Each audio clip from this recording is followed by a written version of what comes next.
up? Hi, What's Mikey. So,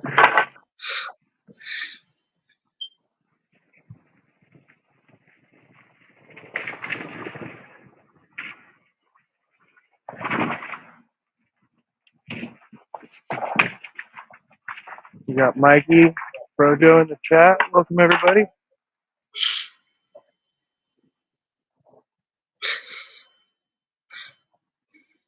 Welcome, Silver. Thanks for coming.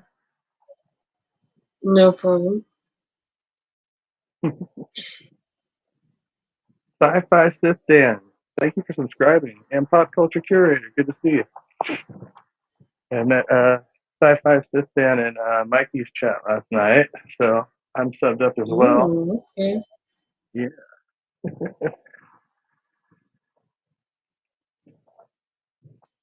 What have you been up to tonight, Silver? Nothing much, really. Just relaxing. Been not streaming for a while because I've actually been kind of sick. Oh, yeah. I'm sorry. Yeah, it's fun. Yeah, I hate being sick. I haven't been sick since, I guess it was like early December. I was sick for a couple of days, but I got over it pretty quick, so that was good. Yeah. Mine's been starting since Tuesday morning during work. It was awesome. Fresh bananas. Yes, I need some of those. Oh, shit.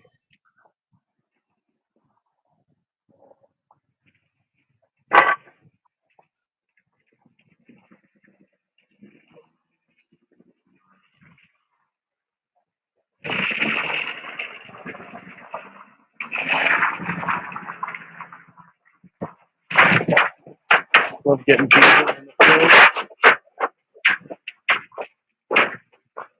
I forgot my face mask tonight. Usually I wear a face mask out here, so I have to smell exhaust all night. Oof. I got one of those little surgical masks, but it's not as good. Finally got a break from the rain. Rain was pouring like crazy last night, and then kind of sprinkling today, but nothing right now, so happy with that. Aw, Mikey.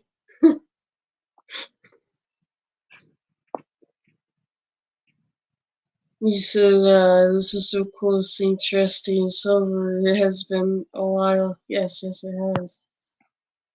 Yeah, I don't know if Mikey, if you know, we do another channel called Silver Wolf and Ghost Pack.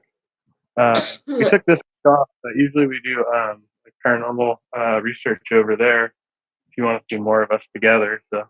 Yeah, I actually kind of find that funny because I did mention that to him a few times. He hasn't showed up yet. Yeah, maybe I can, or maybe if you can post the link in the chat. I don't think I could navigate a way to do that. It'll kick me out of the stream. And Yeah, I just can do stand that. I was not using the bathroom.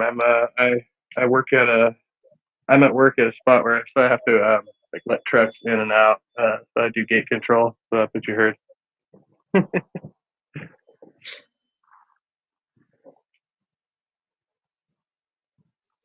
No, I would mute if I was going to go to the bathroom.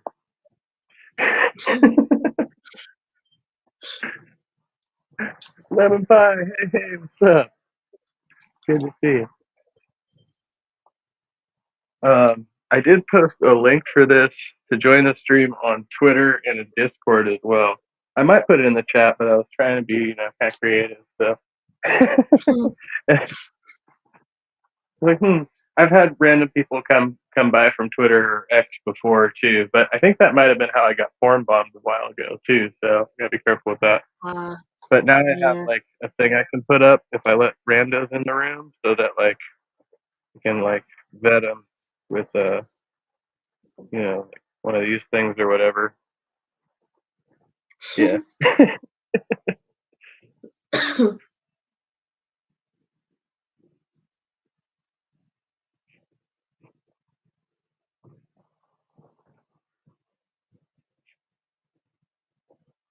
Oh yeah, and there's the link for the Ghost Pack channel. If anybody's interested in Yeah, stuff like that, we had Mac the Human on the last one too. that was pretty interesting. I'm not gonna lie. It was fun. Always enjoy spending time with Mac. Yeah. I did see Uncle posted a new video over there for us to check out next time we're on. Did you Oh, see did that one he? yet? I did Yeah. not. I don't go. I To be honest with you, I don't get notified, which is kind of dumb. I should be getting notified. Yeah, I put the all notifications on for that one so I wouldn't miss anything we were going to cover. Hopefully. Silver, are you the only thing to stop a werewolf? Maybe. I mean, I am part wolf, but technically I'm a Viking wolf, but okay, I really don't know how to answer that. You'd have to make a silver wolf bullet. Yeah. Oh god, that's really concerning.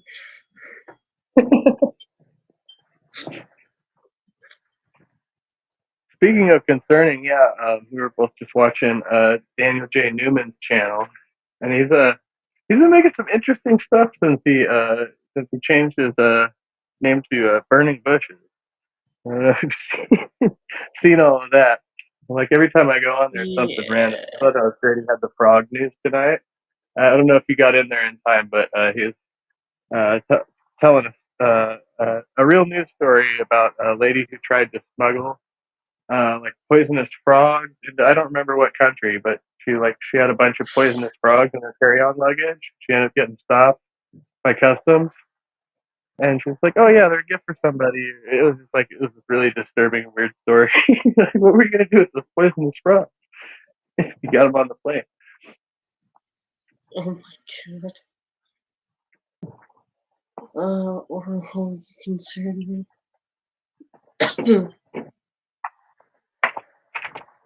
So aside from my It's usual rations of fruit, I've also got like some really awesome chocolate. I've got two kinds of chocolate. toffee and almonds. Yeah, that Yeah. shit's good. And then I've also got this holy fudge. I Some, never heard of that. yes, thank you, Pop. If anybody is so inclined, please do hit the like button, share the video. You know, um, I've been I've been keeping some different hours lately. So plus I wasn't streaming for a while I was away. So kind of getting back into the groove of it. Hmm. But yeah, I've been back for about a month now, doing really good today. You know, it was a weird couple of weeks, and then like starting to feel a lot better now.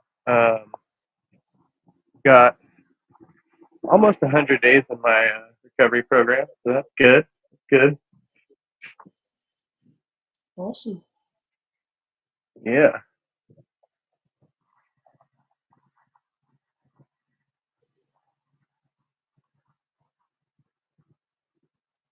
I'm happy with it. Comes another Well, rando. let's keep it that way. I know. Yeah. When I did relapse few weeks ago, it didn't feel right. Like even getting stoned just didn't feel right for me anymore. So I Hmm. don't know. I think I'm gonna keep it up. Although I have had some people recommend that I do some psychedelics now, because psychedelics don't really make you want, other types of drugs. So I asked my band we might do some mushrooms on Sunday. So that could be Okay. good. It's always good to have a little mind altering experience. Hey, there's Mikey. Welcome Hey, in, Mikey. Mikey. Hi guys. Oh my god.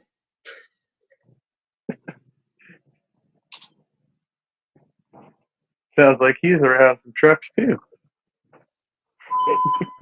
Either that or Hey. fire alarms. I found you guys on Twitter. That's amazing. All right. Nice. And on the podcast. And then, of course, after I find you guys, my dang alarm here in this building goes off again because somebody started smoking instead of Oh, Damn it, I knew it. that's I'm what like, it is. yeah. I don't know what else to do, man. I'll keep it muted for a little while, but I'll be here, guys, listening to it. Okay. Yeah.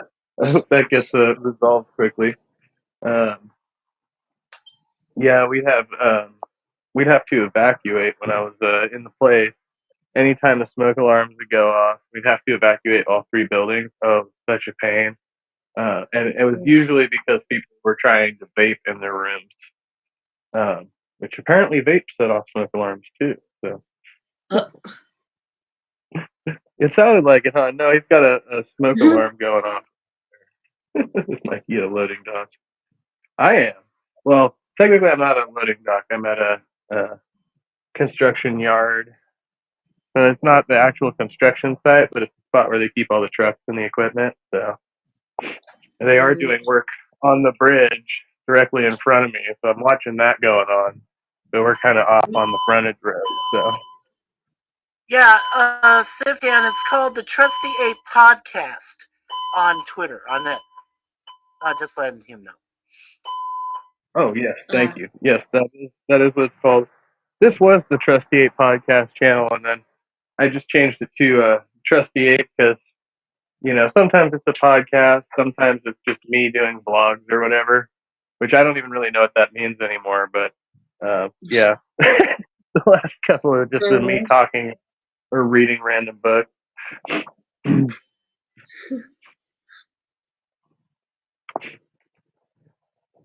But yeah, apart from doing open rooms, I want to get back into doing interviews again. So that's always been really fun for me, just like meeting new content creators and stuff, Right.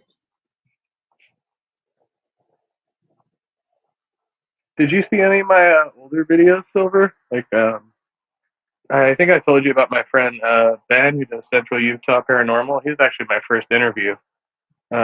Really? Yeah. He's a really cool guy. I've known him for a long time. And then we started doing the channel. I was telling him that I was starting mine, and so we ended up doing that interview and reviewed some of his stuff. But my tech wasn't amazing back then, so I had to do like pre-recorded. Ooh, we got sci-fi Sis Dan in the room. What's Hello, up? folks. Hello, folks. Hello. Yeah, Thanks for coming in. How you doing, Jim? Just another day of being alive. I'm not dead yet. That's always a plus. Yeah. Like that line. If you're breathing, you're achieving. Yeah, and you get to meet me in person too. Yeah. Nice. What kind of So I was looking at your channel. What kind of content do you create? Mainly sci-fi. I do Stargate videos now since I'm mainly to Stargate right now. Awesome. Yeah, I do mainly sci-fi shows. Sci-fi, like Stargate SG-1, Atlantis, and then Stargate Universe, the Star Trek movies, and Farscape, the TV show you guys probably never heard of or have, just by where you're at. Battlestar Galactica, the 2003 version, and Transformers, depending on what era of Transformers you're talking about. Oh yeah, I like the old like 90s era Transformers cartoons. I used to watch those a bunch. And then Farscape is one of my favorite sci-fi shows of all time. So you have seen it. Oh yeah. How about Silver? Has she seen it too? Not really, no. No, let me guess. Silver is more into horror movies and TV shows, right? How did you know that? Well, your name That's a little and terrifying. What about me guessing correctly? Yeah, it's a little weird because I am actually a medium into psychic. So that really creeps me out a little. Well, I'll give you a hint. I'm very observant. I look at the details around me or on channels. I infer on what they like, just by what I see. And if I'm right, I'm right. If not, I'm wrong. Yeah, no, you're right on the point. What's your favorite horror movie, Silver? The Howling. No. God, that is a very difficult question to answer because there's like so many. Do you like good horror movies or bad horror movies? Well, there has been a lot of bad movies that can be funny, but if I really had to choose, fuck, it would have to probably be fucking The Conjuring. The 2000s movie or the 1990s movie? When those will be starting to come out? Was it the 2000s or 90s when they started to come out? The 2000s.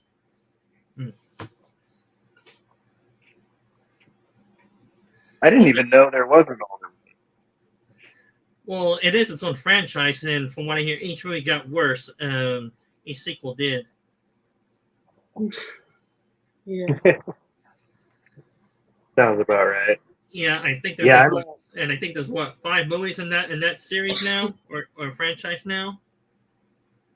Really? Okay. I gotta catch up. Well, I don't know. I'm guessing.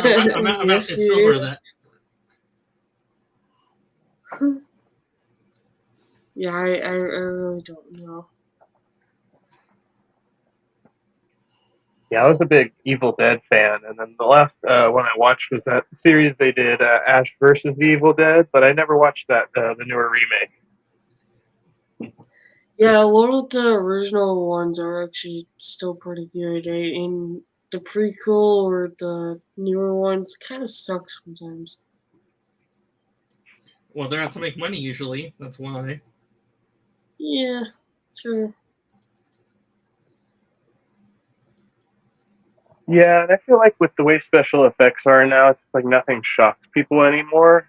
Like back then, it took a lot of work to try and make those types of special effects, and now like everything's just, it's more like just like what we used to call like splatter, like just super like bloody just for the sake of having blood, but like they don't put a whole lot of like thought into it. There's not as much imagination as there used to be. Well, it also depends how much effort the special effects team has and how much time they have to do the effects too.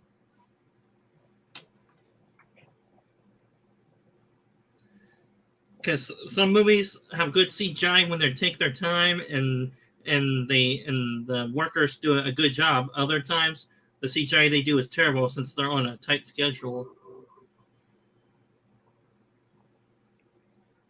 Yeah, and I don't think it's meant to be realistic. You know, like back then, there was a lot of competition to try to achieve realism, and now I think it's just more for shock value.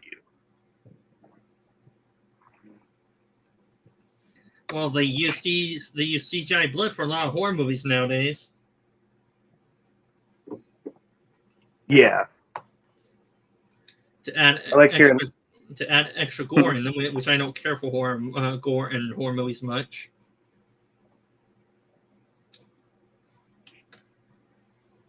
Yeah, I think it's better when it's kind of carefully placed. Yeah, if they just overdo it, then it's it kind of just becomes just like, okay, there's another gore scene, and it's you get kind of desensitized to it. Yeah, how much more graphic can we make this scene? How much more blood can we add to it? How much more intestines and guts can we show in this movie? Right. To actually make people puke out. Oh, there she is. Yeah, thank you for guys for letting me be on a mute there for a couple minutes. Yeah, it's another false alarm. I was afraid of that, but yeah, I was just kind of looking at what Pop said it there in the chat. Um, Suzanne and I did watch the first 2 seasons of Ash versus Evil Dead. Bruce Campbell is awesome. I think when Lucy Lawless decided to join it, I think that's when it started to go downhill, which is why he probably said the third season was crap. I don't think it was crap. I mean, we saw like part of the third season, not all the way through because we lost our cable, but yeah, but it wasn't crap. It was just, it was okay. But like I said, it was because I think Lucy came in, so and we're used to seeing her in Xena, Warrior Princess and all that stuff. But in a horror film series like that, it's kind of difficult. But then again, it's Sam Raimi, so I started to lose interest in mid-season 2. Yeah, I think that's when we kind of lost it too. But we did catch some of season 3. We were just disappointed it kind of ended the way it did. Tell me, do you think it was fine that they gave him a prosthetic hand instead of just having him have the chainsaw for a hand throughout the whole series? Well, to be honest, we've seen all 3 movies, right? We've seen the first 2 Evil Deads and then, of course, Army of Darkness. I like the fact that he had a chainsaw for a hand. I didn't like his prosthetic that much. I think the chainsaw was cool. I thought it was a big addition to him. Well, the prosthetic is just really a hand for him to use anyway. Yeah, right. The chainsaw is just classic, though. I mean, that addition for the film was just, I mean, it's a staple for Ash, and I don't know. I don't think it has the same effect without it. Just like the shotgun. It's kind of one of those character staples. So is his motto: shoot first, ask questions later. Right. Yeah. Pop says maybe doing Return of the Living Dead on Tuesday. Nice out for that. That's a really good one too. Well, we've seen all the Living Dead movies. They're all pretty gory. Yeah. I don't mind gore, but if it's overdone, I get disturbed by it. Is it like a river? If you have a river of blood, that's probably why you would probably say, yeah, because it's like overflowing like a river. Lots of blood. It was manageable gore in a horror movie I could deal with, but if it's overdone, no thank you. I think there's some movies like there's a movie called Dead Alive, and I guess it was done by the guy who did Lord of the Rings. Like it was like Peter Jackson or something, but it was like one of his first movies. Yeah, and that movie is just ridiculous gore in it, but it's kind of made to be that way, like in the way that it's part of the shtick of the movie. Like the plot line is just really absurd. But the level of gore in it, I think at the time it was probably like one of the goriest horror movies ever made. And like the guy comes through the house with a modified lawnmower and just starts hacking zombies up, and their body parts flying everywhere. It's kind of meant to be really ridiculous, Yeah, kind of bizarre.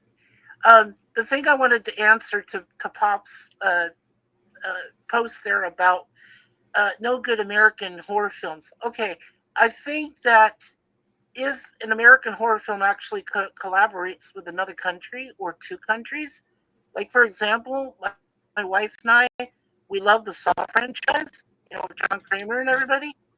We own all the films now, and this last one that just came out was a collaboration between Mexico and Canada and America, and it was actually pretty good. It was a very good Saw. In fact, it was probably one of the better Saws. It was definitely better than Saw 9, which had Chris Rock in it, and Samuel L., which kind of sucked. And it really didn't have much of a tie-in to the other Saw films. So, yeah. Yeah, I kind of lost track of the Saw franchise. Yeah, funny enough, I'm a huge Lovecraft fan. I have his omnibus on audiobook. I was listening to the original Herbert West Reanimator the other night, That's one of my favorite stories. But I think they did a remake, right? You're not talking about the original, but the newer remake. I don't know. Well, Uh, yeah, I thought they had a sequel. There is a sequel, I believe, to Reanimator. Well, at least Suzanne told me about it, and I think we've seen it. Reanimator 2. I think Yeah. it's actually yeah. There's Reanimator. There's Reanimator 2, and then I saw recently. I didn't know they made a third one way back Yeah. when called Bride of. Yeah, Reanimator is cool. Well, you know why? Because it has Jeffrey Combs in it, right? He's the one who's in it. Yeah. Yeah, he's Yes. awesome. And Yeah, he's I a also great saw actor. another one of him more recently that I wasn't aware of, which is called Castle Freak. Have you heard of that one? Castle No. Freak? Yeah. No, I haven't heard of that Yeah. one. No. Yeah, they had the original. I think they made in like the early '90s, and then there was Fangoria did a remake, which it was okay. It wasn't nearly as good in my opinion, but yeah, um, Yeah. I was really thrilled with the first one, which also had Jeffrey Combs. So I take it that Yeah, yeah, go ahead, Sid. so Ape and Silver. I take it you guys are mainly horror fans then, or are you into sci-fi as well? Because my area of expertise is sci-fi mainly. I'm more into horror. I like both. I'm just into well, yeah, horror, sci-fi. I mean, any type of fantasy, really. Absolutely. But Yeah. yeah, those are kind of my two main genres. Because I'm impressed by Sif Dan's Avatar where he's got Darth Vader in there. I think that's really cool, and just the way that it's drawn, in your Avatar, I think it's very cool. Yeah, and I take that picture from a alternate universe where he's actually able to summon Force Lightning. Meanwhile, in the original timeline, he has robotic limbs, and Force Lightning can only be generated through living tissue, and he has robotic arms, so he can't generate Force Lightning. Or if he does, Yeah, it that backfires on him.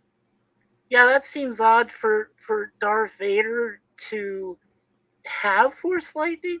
I mean, I was only under the impression, like you said, in one universe where you've got Palpatine that's got that kind of power, um, right? And then of course, yeah, Darth doesn't have it. But then in an alternate Star Wars universe, yeah, he has it generated through his actually through his helmet. It starts and then it goes through. So yeah, that's kind of weird. I mean, like I read about that. So yeah, So, do you guys have a I think preference, or do you take a position on Star Trek or Star Wars? Which one you prefer more? Well, I mainly am an action sci-fi guy, so my first genre is Star Wars. But I do watch other sci-fi TV shows. yeah, and I actually own. Well, currently Suzanne and I we own all 13 Star Trek films that came out, and we've only got episodes 4, 5, and 6 of Star Wars, but we're trying to get the others. But when I was growing up in the internet, we had a group called Star Wars versus Star Trek, and it was an interactive group that of likable nerds that would create mock battles between Star Wars vehicles and Star Trek vehicles, And ships and debate stuff, too. That's and debate awesome. too. Yeah, and it Well, was awesome. well, Loved it. there are YouTube channels that do versus battles between different Star Wars characters from different eras, and I do watch them. There's one called Evanova 95. He does Star Wars characters versus Star Wars characters. Yeah, and I like when you see. I don't know if you guys have seen it on YouTube a lot, but there are some times where they do crossovers, and it's so very cool. I mean, it's just and it's well thought out. I mean, there's like a recent one I saw where like there was a battle between Star Trek's Picard and Shatner's Kirk, from the original series, And I just thought, wow, okay, you know. Well, there is a popular fan-made video about a DC Star Wars crossover called Darth Vader versus Batman. If you guys seen it or Yeah. not. Well, I've seen one. I've seen one where Emperor Palpatine and the Imperial Empire, they take on the Borg. That was a great crossover. I loved that one. Hands I down, the thought that Borg was wins. awesome. Hands Yeah, down, the Borg wins. I don't know. I think it was kind of a draw there, Seth. The It Borg was are kind of a more draw. the Borg are more organized and more methodical in their thinking. Meanwhile, the Empire from Star Wars, they're more cutthroat and more in for yourself, self-preservation mainly in the Empire era. True, It's like but it was for every man for himself. There was oh no absolutely camaraderie. true. Yeah, absolutely true. I was gonna say though, the one that really had more fun with the Borg was Darth Vader because he plowed through them like nothing. They were like butter. it was You so know, it was so impressive. it would be nice to see a Darth Vader enhanced Borg. I mean, have Darth Vader's suits like merge into his body and actually have him like a Darth Vader organic merge too. And that should be horrifying. Sure. Yeah, I was just thinking that Yeah, I it looked agree. like if Borg assimilated a Sith, you know what I mean? And then you had the most Oh, powerful of both. oh, they would destroy both universes.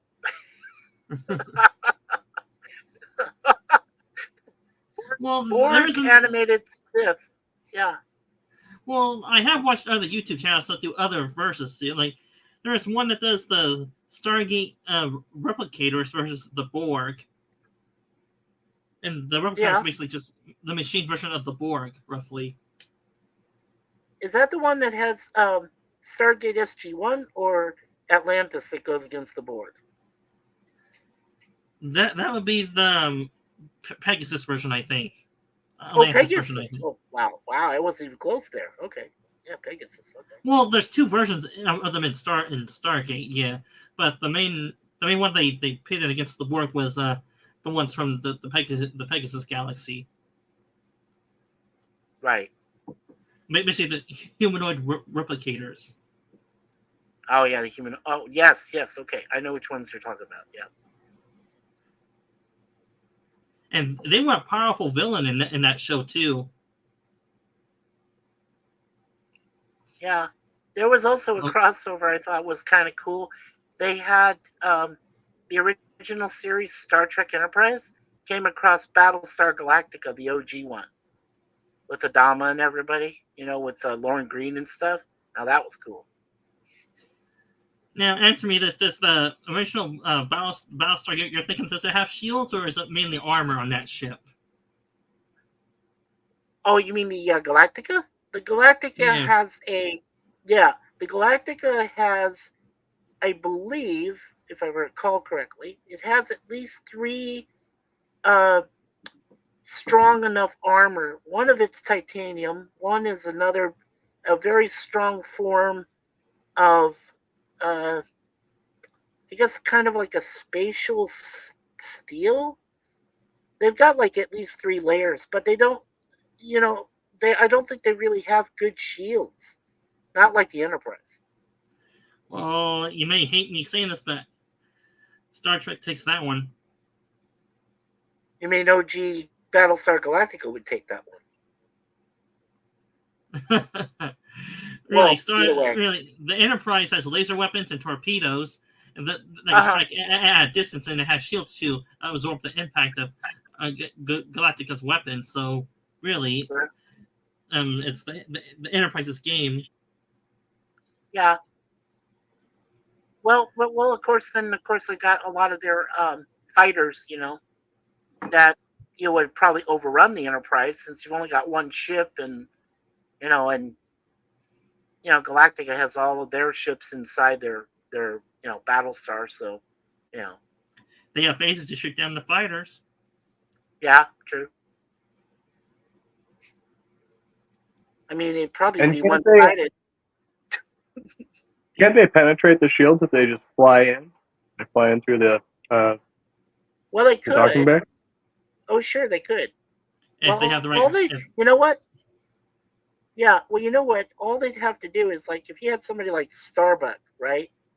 And he'd fly close enough to the Enterprise, and if they had, where the one of the areas where they are supposed to launch shuttles from the shuttle bay, and if he's able to get a good shot in, he could probably just take out the Enterprise in one shot, blowing up the shuttle bay. If he was able to do that. It depends if the shuttle bay is sealed off or not. If it was sealed off, well, he could crash into it. Maybe if you wanted to commit suicide. I don't know. Well, he's a main character, and they probably won't do that. That's true. That's true. I know. I'm getting a little out of my steps there. Yes, I'm getting a little out of my depth for that. Yeah, absolutely. Yeah. No, I agree. Did you guys ever get into the Aliens versus Predators crossover? The Aliens versus Predator crossover? I have seen both movies. Yeah, I've seen AVP. Alien versus Predator. Yeah. Mm-hmm. Good stuff. The second movie, Requiem, was terrible. Yeah, Requiem was not that good. I agree. The first one was very good, though. Well, for Paul W. S. Anderson movie, yes, it's mainly an action movie. Yeah. And you know what was most impressive, of course, about that one on the AVP was the fact that you had a huge pyramid structure under ice. And it was a training battleground, for all of the yeah. It was a rite of passage trial temple. Yes, it was.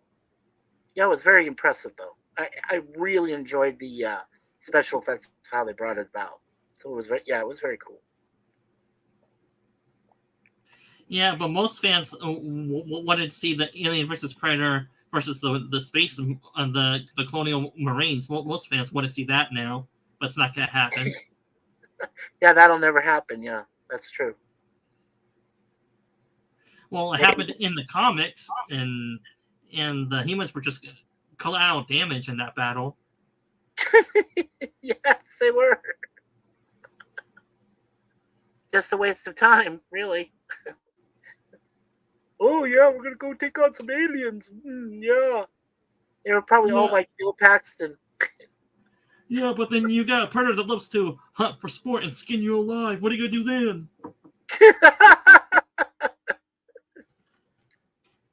Yeah, now if you had a lot more soldiers like Arnold Schwarzenegger in the first Predator, humans might have a chance. But if you got more Marines like Bill Paxton played in Aliens, then you're done for, man. I swear that there's no way. There's no way you're going to stop them. Well, the average soldier probably has the same physique as that character, but not the same cowardly personality. Yeah. But what I liked about the first Predator, like I said, is because the fact that Arnold Schwarzenegger had nothing to lose. He was by himself. I don't think he even realized that until he went up against the Predator itself. And then, of course, he's like, well, I got to find a way to survive. And he's learning on the run. He's adapting. And that's what I'm saying is that, like, if you had the Colonial Marines who could, adopt the same kind of fight method as, Arnold, pretty much made up on the fly, they might have a shot, I'm just saying. It was just plain luck on Arnold's part anyway. He found the weakness just by coincidence. Yeah, we own all the Predators. We have that one, of course, and then the second one, which had Danny Glover in it, where it goes to the city. The second one was okay. It was okay. Yeah, and then we have the third one, which has the guy that was in the Brody. Yeah, Adrian Brody, the Predators, where the humans were put on the Predators training planet. Now, in my opinion, that one was good actually. I like that too. Yeah, I did. Adrian Brody did a great job in that one. Yeah, it was really good. Yeah, I liked it. For me, the Predator movie rankings for me are, well, from best to worst, Predator, then Predators, Predator 2, and then AVP is fourth, fifth is Requiem, and then that's about it. Those are the ones I know of, and that's my ranking of them. Yeah, Requiem was really not the best one, I think. Yeah. So what is your guys' rankings of them, if you've seen them? Well, my rating is I like the first Predator.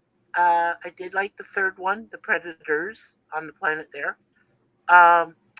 Then I'd probably say AVP would be my third best. My fourth would be Predator 2 with Glover, and then Requiem would be the last one, least best one. So yeah. Man, you put Predator 2 down further down on the list. Why is that? Well, I mean, really just pretty much. I don't know. It's weird. It was weird. It was weird seeing Danny Glover in a film, going up against an alien when you'd already seen him do so well in the Lethal Weapons, franchise. Weird to me. That's probably why it's so low on my list. It was better than Requiem, though. Yeah. I don't know. I thought I thought Requiem was better than AVP myself. Like I would probably put please. that. You're gonna open up that debate real fast with me. No, it's not. No, it's not. But then again, you're more into horror, so of course you like it better. It's a horror movie. Right. Yeah. But it's also like something of a spoof as well, which I think is a different quality. Freddy vs. Krueger, basically. What does did Silver say what her favorite? Speaking of horror, did she ever say what her favorite werewolf picture was? Like, like a wolf picture? No. What do you mean? Werewolf in London. There's only mine is American Werewolf in London, and then I did like an American Werewolf in Paris. That was cool too. I was gonna say Paris. I think that one took the cake. They did a really good job with that one. Also, like the actor, what's his name? Scott Bairstow, I think. Right, but then I like the French actress that was in that one, in the second one. So Silver, did we guess right or did we guess dead wrong? I all I do is watch movies. I don't really like going into an entire detail or book about it. Hey Silver, what was your favorite horror film growing up, Silver? The Conjuring. Nice. Yeah, I love Patrick Wilson and Vera Farmiga in that. They did a great job. We actually own a few of those. Yeah. Have any of you heard of the Underworld movies? Have any of you heard of those movies? The Warren ones, yeah. The Underworld movies. Oh yeah, Underworld, yeah, with Kate Beckinsale. Yep. Yeah. I've seen them all. Yep. I like the Vikings one. The first and second one are my favorites. Yeah. The third one is I like the Vikings one. Yeah, that's my favorite one actually. Which is a and the original one, of course. Yeah. Yeah, Kate's really good in those. Have you seen them, Silver? Yeah. Yeah, have you seen those? I have. The Underworld. You know what? I actually did kind of like, in a way, I have a special thing for Underworld Evolution. That's really pretty good movie. Actually. Yeah. And that one's my favorite. Yeah, I have a special place for that one. That's very good.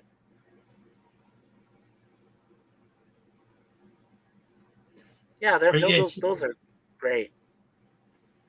And it was Yeah. actually and like I said before, it was actually Suzanne who introduced me to the Saw films, and I was like, oh shit. Come on, who doesn't like Carrie Elwes in the original? So, Abe, are you going to change your name to Detective Ape since you got the avatar for it? Yeah, right. I might do that for one of these. Yeah, do a mystery theme. That'd be Yeah, cool. when I had the art commissioned, I didn't really think about it looking like that. But I mean, he did do what I told him to do. Which is ape in a suit and tie with a cigar. So I can't complain about it. Which looks like a detective. Yeah, and I agree with Sir Lemon. He says here that Pop and Nemesis Nemesis of Eden would have fun with Reanimator. Absolutely, Nemesis would love that film. How old is that film? Reanimator? Yeah, how old is that movie? Have you seen it yourself, Dan? No, that's why I'm asking. How old is the movie roughly? I think the original's from like the mid '80s. Yeah, it's like 84, 85, something like that. If I remember right, 87, I think maybe. I think I've heard of it. I just haven't seen it. Well, like I said, it has a very early Jeffrey Combs, even before like he, what can I say? Even before he really got into DS9 or other roles on like TNG and stuff. Yeah, 1985. Thank you, Sir Lemon. Yeah, 85. Is Reanimator where the humans get transformed into cyborgs or something like that, or am I thinking about another movie? Well, I think you're thinking of something else. No, in this one, I think he resurrects like dead flesh. It's like similar to kind of Frankenstein thing, but it's really different. Like, it's alive! It's alive! Yes, not quite that. Come on. and I love the original Frankenstein. Believe me, those old horror flicks are great. A pretty good impression I did there. From 1927. Oh my god, great stuff there. What do you think of my impression? Even for back then. Yeah. What do you think about my impression? Yeah, Metropolis was. Yeah. Yeah, Metropolis was the one where the woman got turned into a woman from the robot. Yeah, from a robot to a human. To a human being, yeah. Uh-huh. I haven't seen the movie. I haven't seen the movie, but I have seen clips of that movie. Well, here's the weird part. I've seen the original, and then I watched where they added a music soundtrack to it. Like a classical, like a big, huge, organ, Hammond organ that was playing, and they added that to the movie, and that was cool. Did that make it better or worse? I think it made it better, because because when it was a silent film, you understand. I mean, you see all the, for back then, I understand with all the, special effects, but then you wanted to hear something in the background, you don't have to, because it's a silent picture, you don't have to worry so much, but adding some music, I think actually enhanced it. I think it made it better. And it was very powerful music, actually. I don't know if a lot of people remember that they did add a musical a background to it later on. Yeah. Well, I saw it recently, and yeah, it was very good. I liked it. Why am I always the youngest member on this on the panels usually? I don't know, Dan.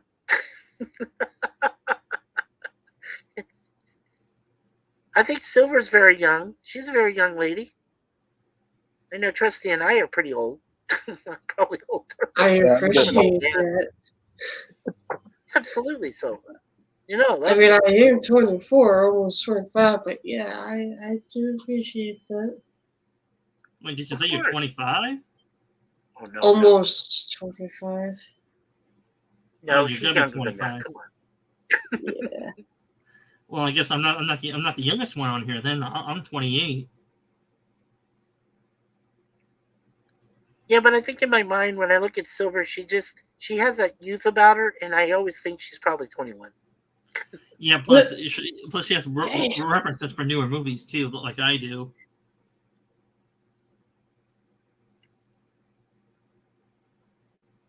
Yeah, and see, I'm 35, but I always like everything I enjoy, like movies or music, is usually like 10 years before my time. So Yeah, like and you guys enjoy know I'm turning retro 50. stuff. Yeah, and you, my friends, you understand I'm turning 59 this year, and some people still look at me when they see me on camera and they like, oh, no way. There's no way he's 59. I'm like, yeah, but I got a, and mustache and my hair's all white and gray, and yeah, I mean I'm getting there. I mean I'm pretty close to 60. I mean Well, from hell, what my they say, dad's turning 80 this year. I'm like, well damn it, from Dad. Yeah. from what they say, do you look older or younger than you do? Yeah, no, he definitely looks younger than his age. So we still call him Uncle Mikey. You know, I think that's fitting. Well, no, You're breaking up a little bit.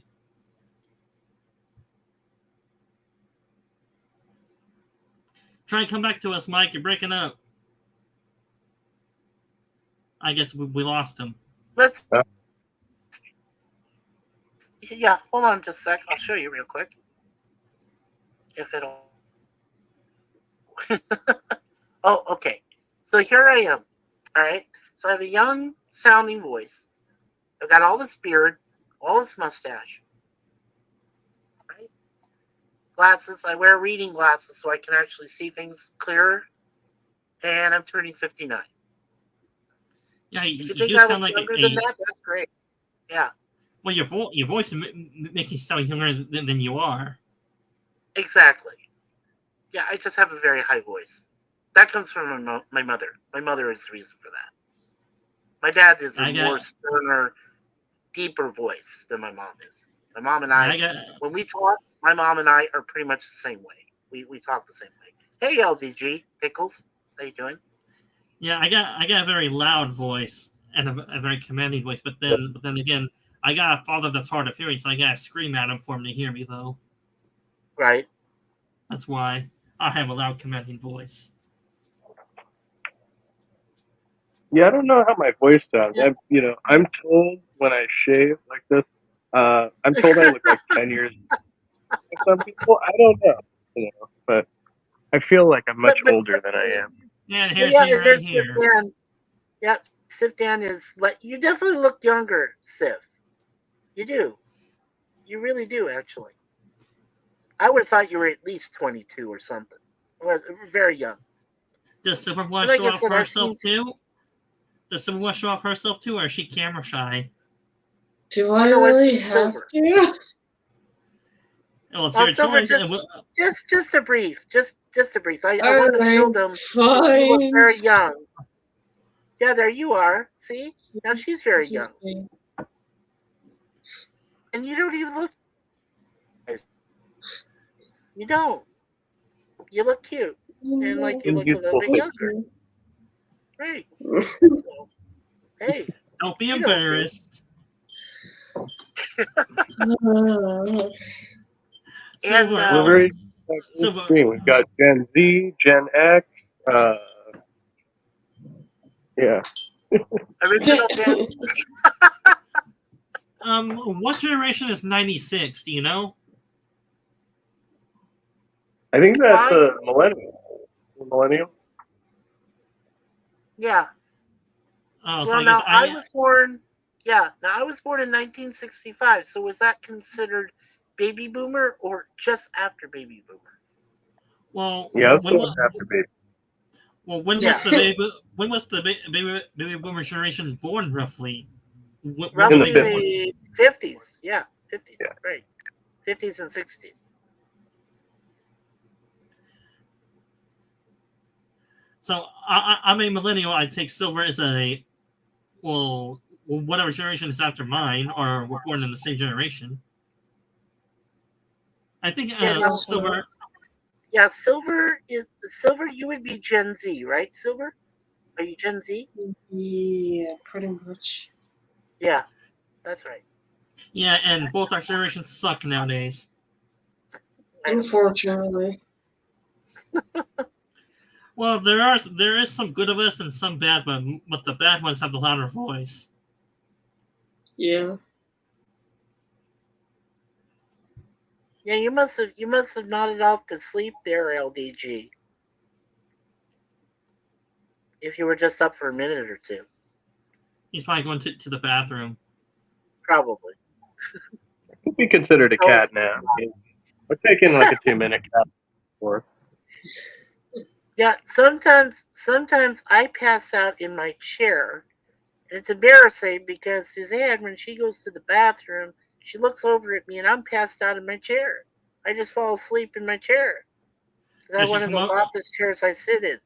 Yeah. Does she come over and try and give a pillow on your head? Like, here you go, honey. Like you're going to sleep.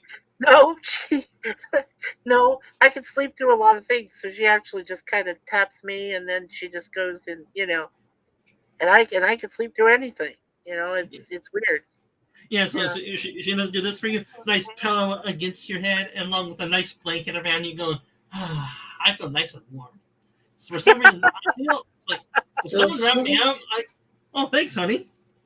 Yeah, right. Well, if she really wanted to, she could just take a pillow and knock me upside the head a few times and say, "Okay, come on, honey, let's go to bed." I'm just kidding.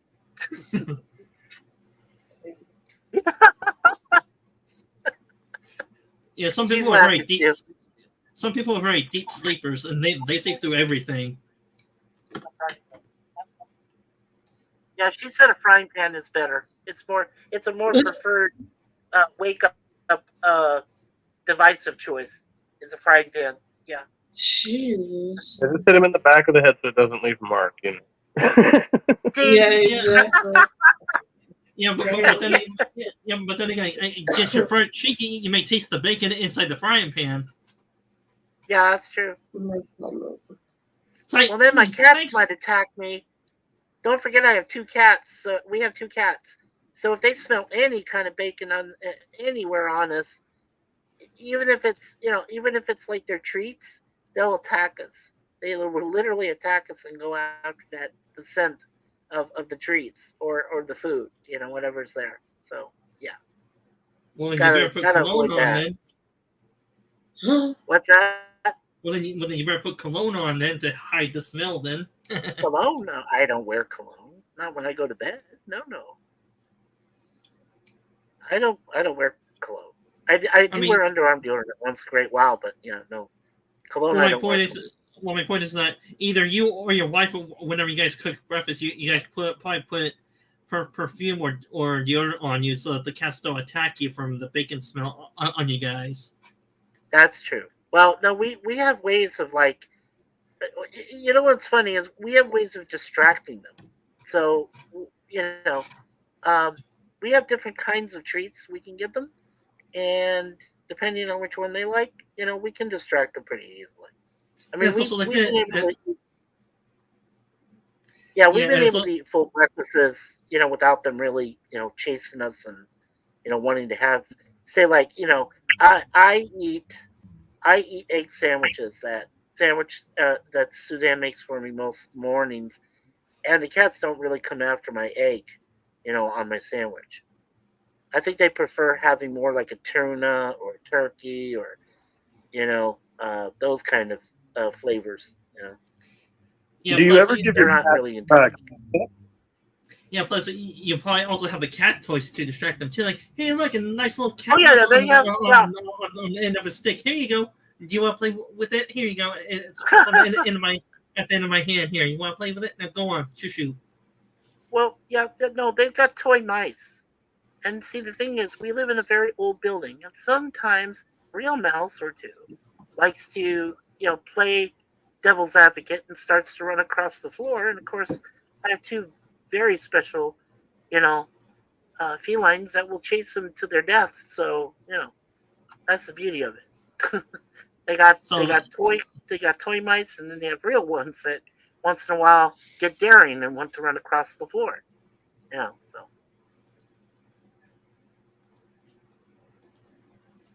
Do That's you the ever beauty give of them it. catnip?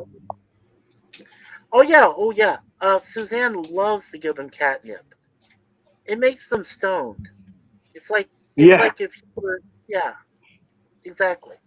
It puts them in a stupor. That's the Do, beauty of catnip. Yeah. do you have skinny cats or plump cats, or do you have somewhere in the middle cats? Well, we have two. The one that's on my avatar here, her name is Deja Vu, and she's our youngest. She just turned 3 last December, and she's heavy. I mean, she's like about easily 20 pounds. She's the heavy cat. I call that And then, big. yeah, and then her older sister is Moon Pie.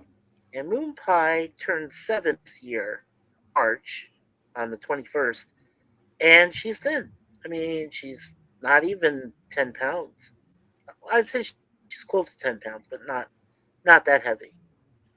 So you got both Yeah, extremes. Deja One Vu's very much skinny and heavier. one very fat. You got both extremes. That's it. Yeah, and that's the way we like it. More to love. Either way. So yeah. Yeah, well, the 20 pounder is probably going, "Hey, Mikey, I'm hungry. I'm too lazy to get up. Can you send me bring it to me?" Right. Well, she's the more demanding one, obviously. She really wants her treats. We call them cookies, right? But she's the one that really wants them. And then, of Does course, she? home pie is a bit more picky. She's a And bit more picky and doesn't like go after her treats all the time. So yeah. does the 20 pound one just sit there and tell you to go get them for her, or does she get up and get them herself to Oh try to no do a no little no workout? no. She gets wacky and she starts to get like demanding. She's very vocal. Deja Vu is like the loudest of the two because when we've had Moon Pie meow at us, it's like a mew. It's like mew mew, But she can get vocal, but not as loud. But the younger one, yeah, Deja Vu, she gets very loud. She's very vocal. You mean she's your drama queen? Oh yes,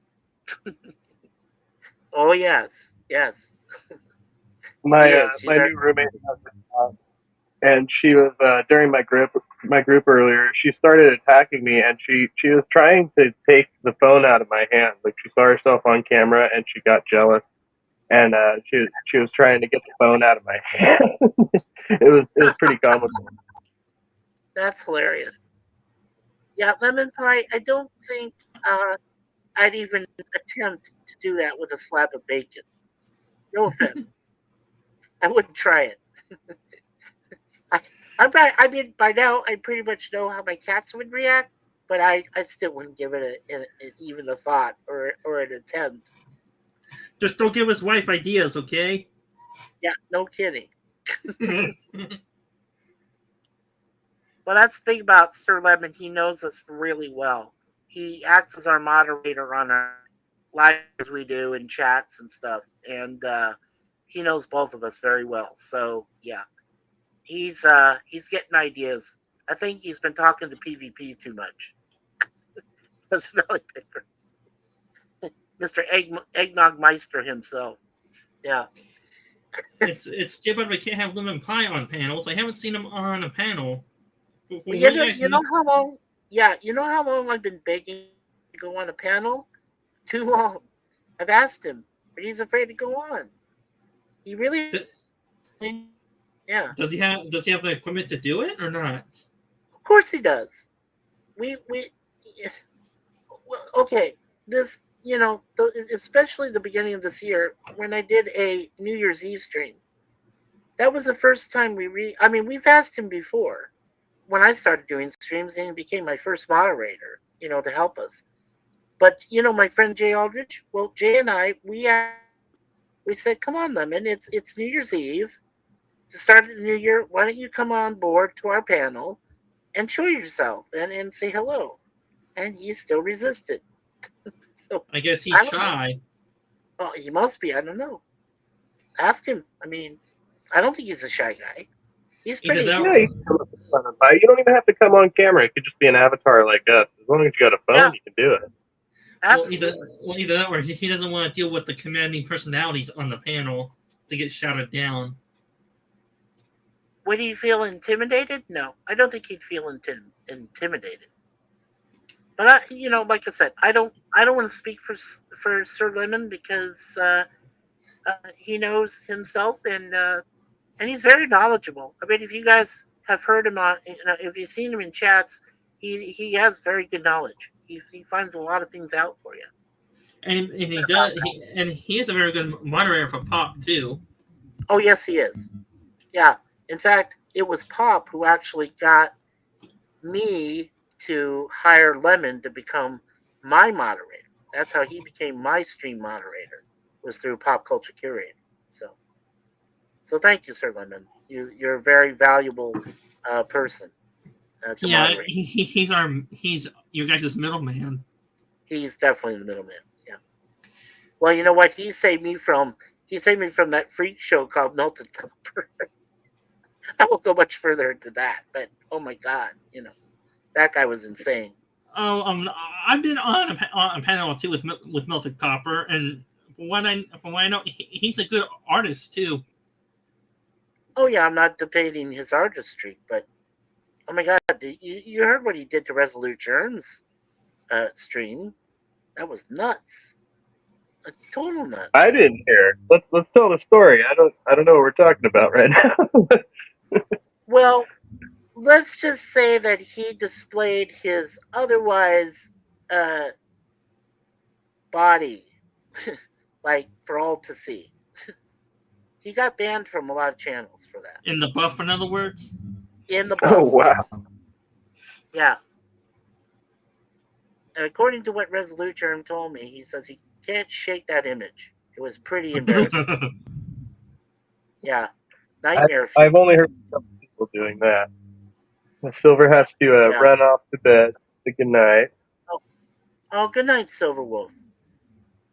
Yeah, she's got a great gaming channel. She does a lot of gaming and everything. She's wonderful. Yeah, she's good. She forgot to promote her channel, unless that's Abe's job. Oh, she's we did a stream similar to this before, Dan, where it was just me, Trusty Ape, and Silver. We talked for like a couple hours. I still have the stream somewhere. I know I've got it downloaded. And she's very knowledgeable and very concise lady, and she knows what she's about. And I loved her self-confidence. And like I said, she does a lot of great gaming on her stream. So on her streams, yeah, she has a good channel. What time zone is she in? Do you know? East Coast. She's in Massachusetts. Yeah, she's on the same time frame as me. Trusty is 3 hours behind me right now. So yeah. So am I. Yes, you are too. That's right, Dan. And to Pop's point here, yeah, I understand if it's an issue of privacy for Lemon Pie, and I also know several people who do a lot of work like behind the scenes in streams like this, who choose not to do their own streams, but either moderate for other people or do a lot of promotion in the back. So, like Titan Uranus is one of them. So, I mean, I get that, their choice. And I think down in the chat there, Kevin, Silver did. I think she did. Yeah, she posted her channel. Yeah, I believe that's her channel, right? Yeah.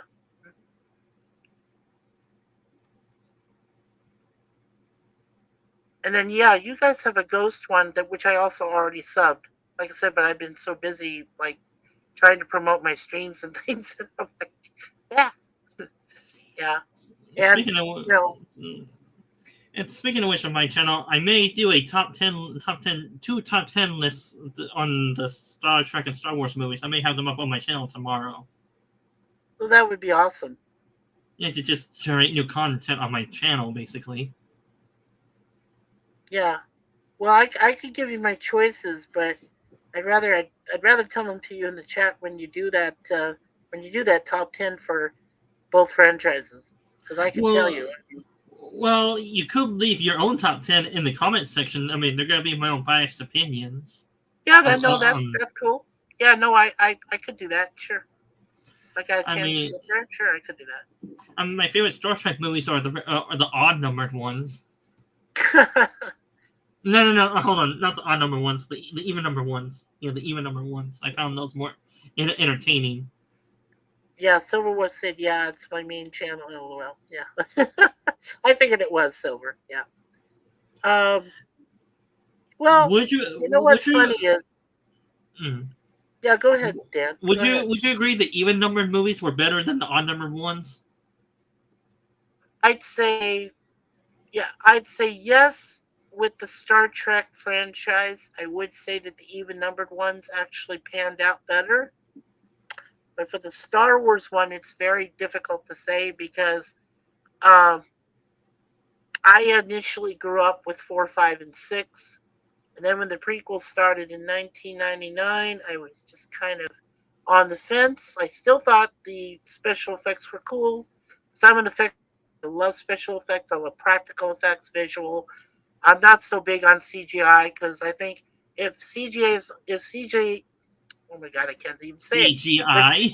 CGI, right? Because if CGI is not benefiting the storyline and the plot and everything, then it's really just a waste.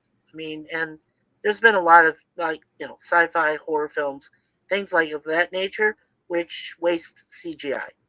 It's just a waste.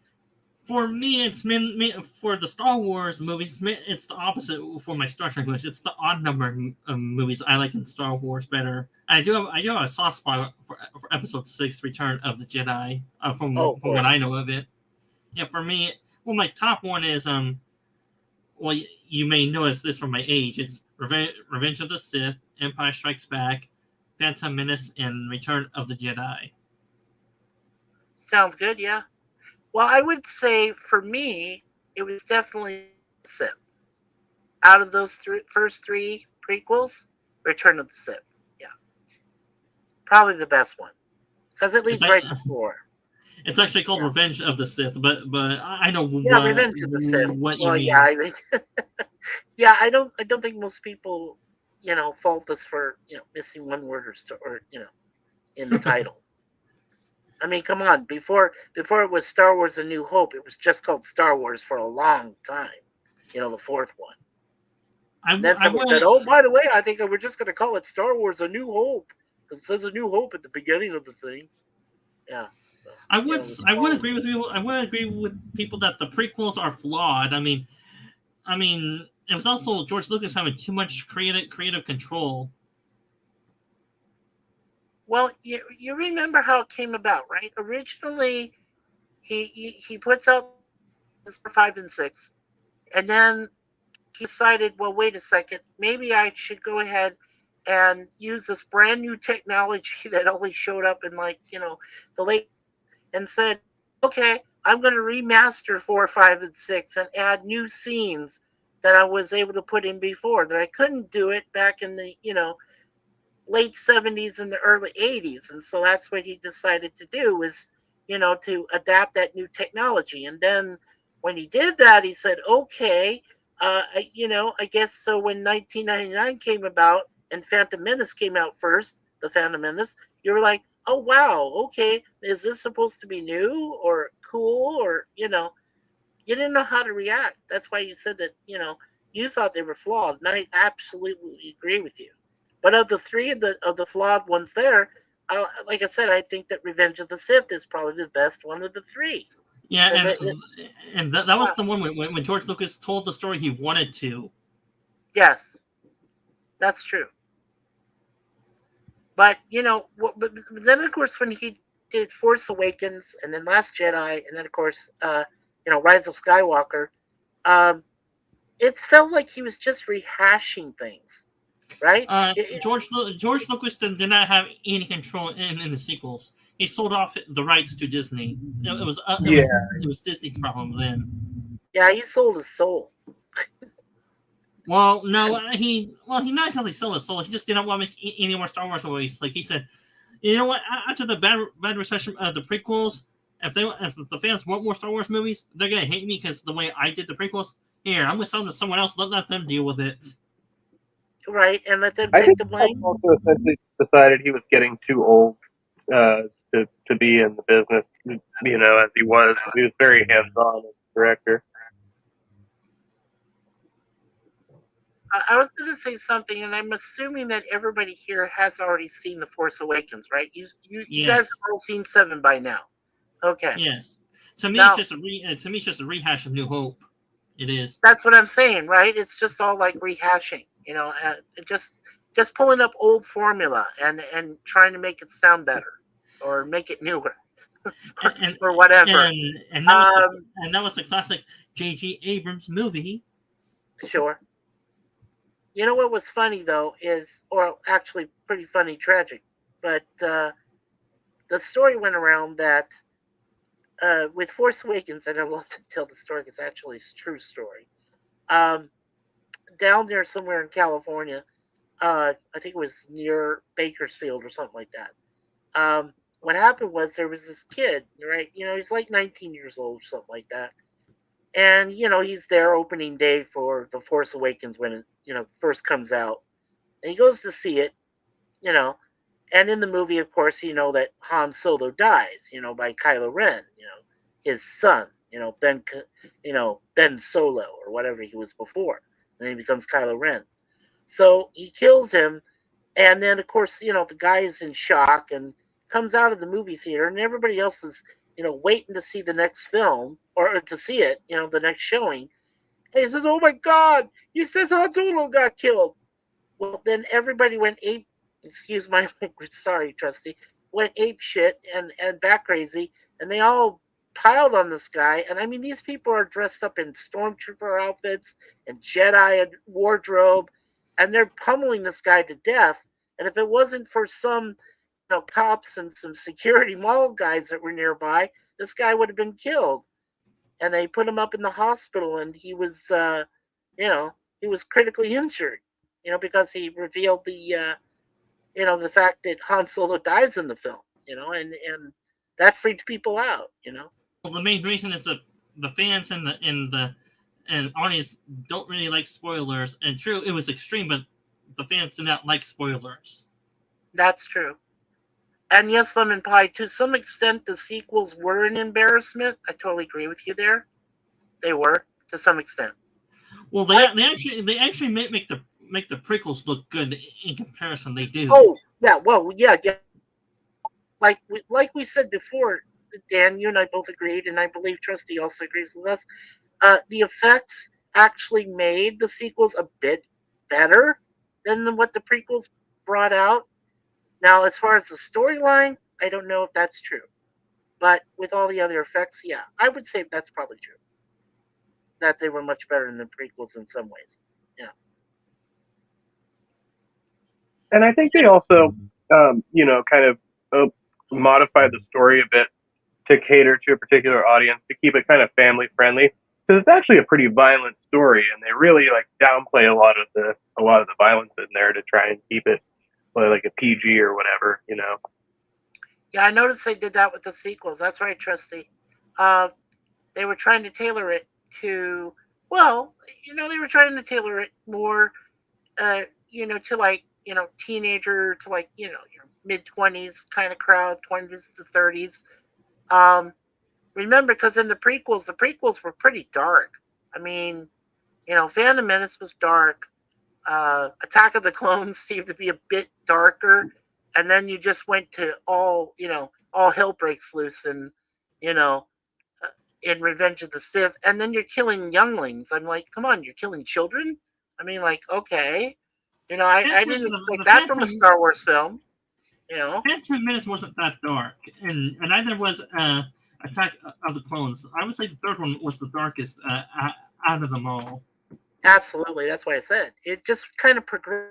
Like, uh, okay, yeah, it got very dark very quickly.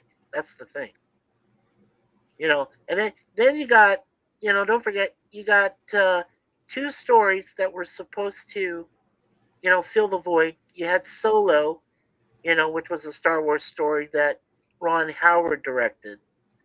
And then and before that came out, um, you had Rogue One, which had Urso, the guy who built the first Death Star, Galen Urso, and it was his daughter that was, leading the rebellion to steal the plans and shit. I mean, like, okay. So, I mean, and what did you think of that movie? Was it okay? did you Or get to see Dan? I'm assuming both you guys did get to see those Star Wars stories, they called them, right? So you saw those, right? uh, I sort of lost interest after the sequels came out. Yeah. For the Star Wars franchise.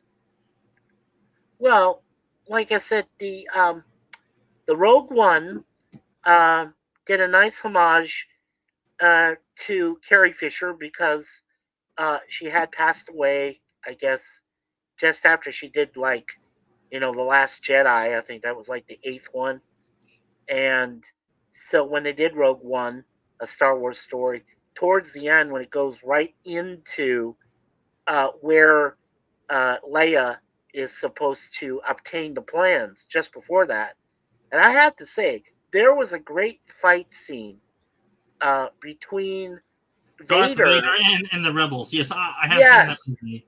yes, and I thought that was perfect, and it led right up to 4 and A New Hope, and I thought that's cool. Um, and then and then you have and like I said, and then they had Solo. Solo, a Star Wars story, and it's unfortunate because the guy who plays a young Han Solo was not good, but the guy who played Lando Calrissian, Donald Glover, oh my God, he was awesome. No, he was And great. it's sad to hear that actor passed away, unless I'm thinking about a different actor. Yeah. Mm-hmm. Yeah. And I was very, yeah.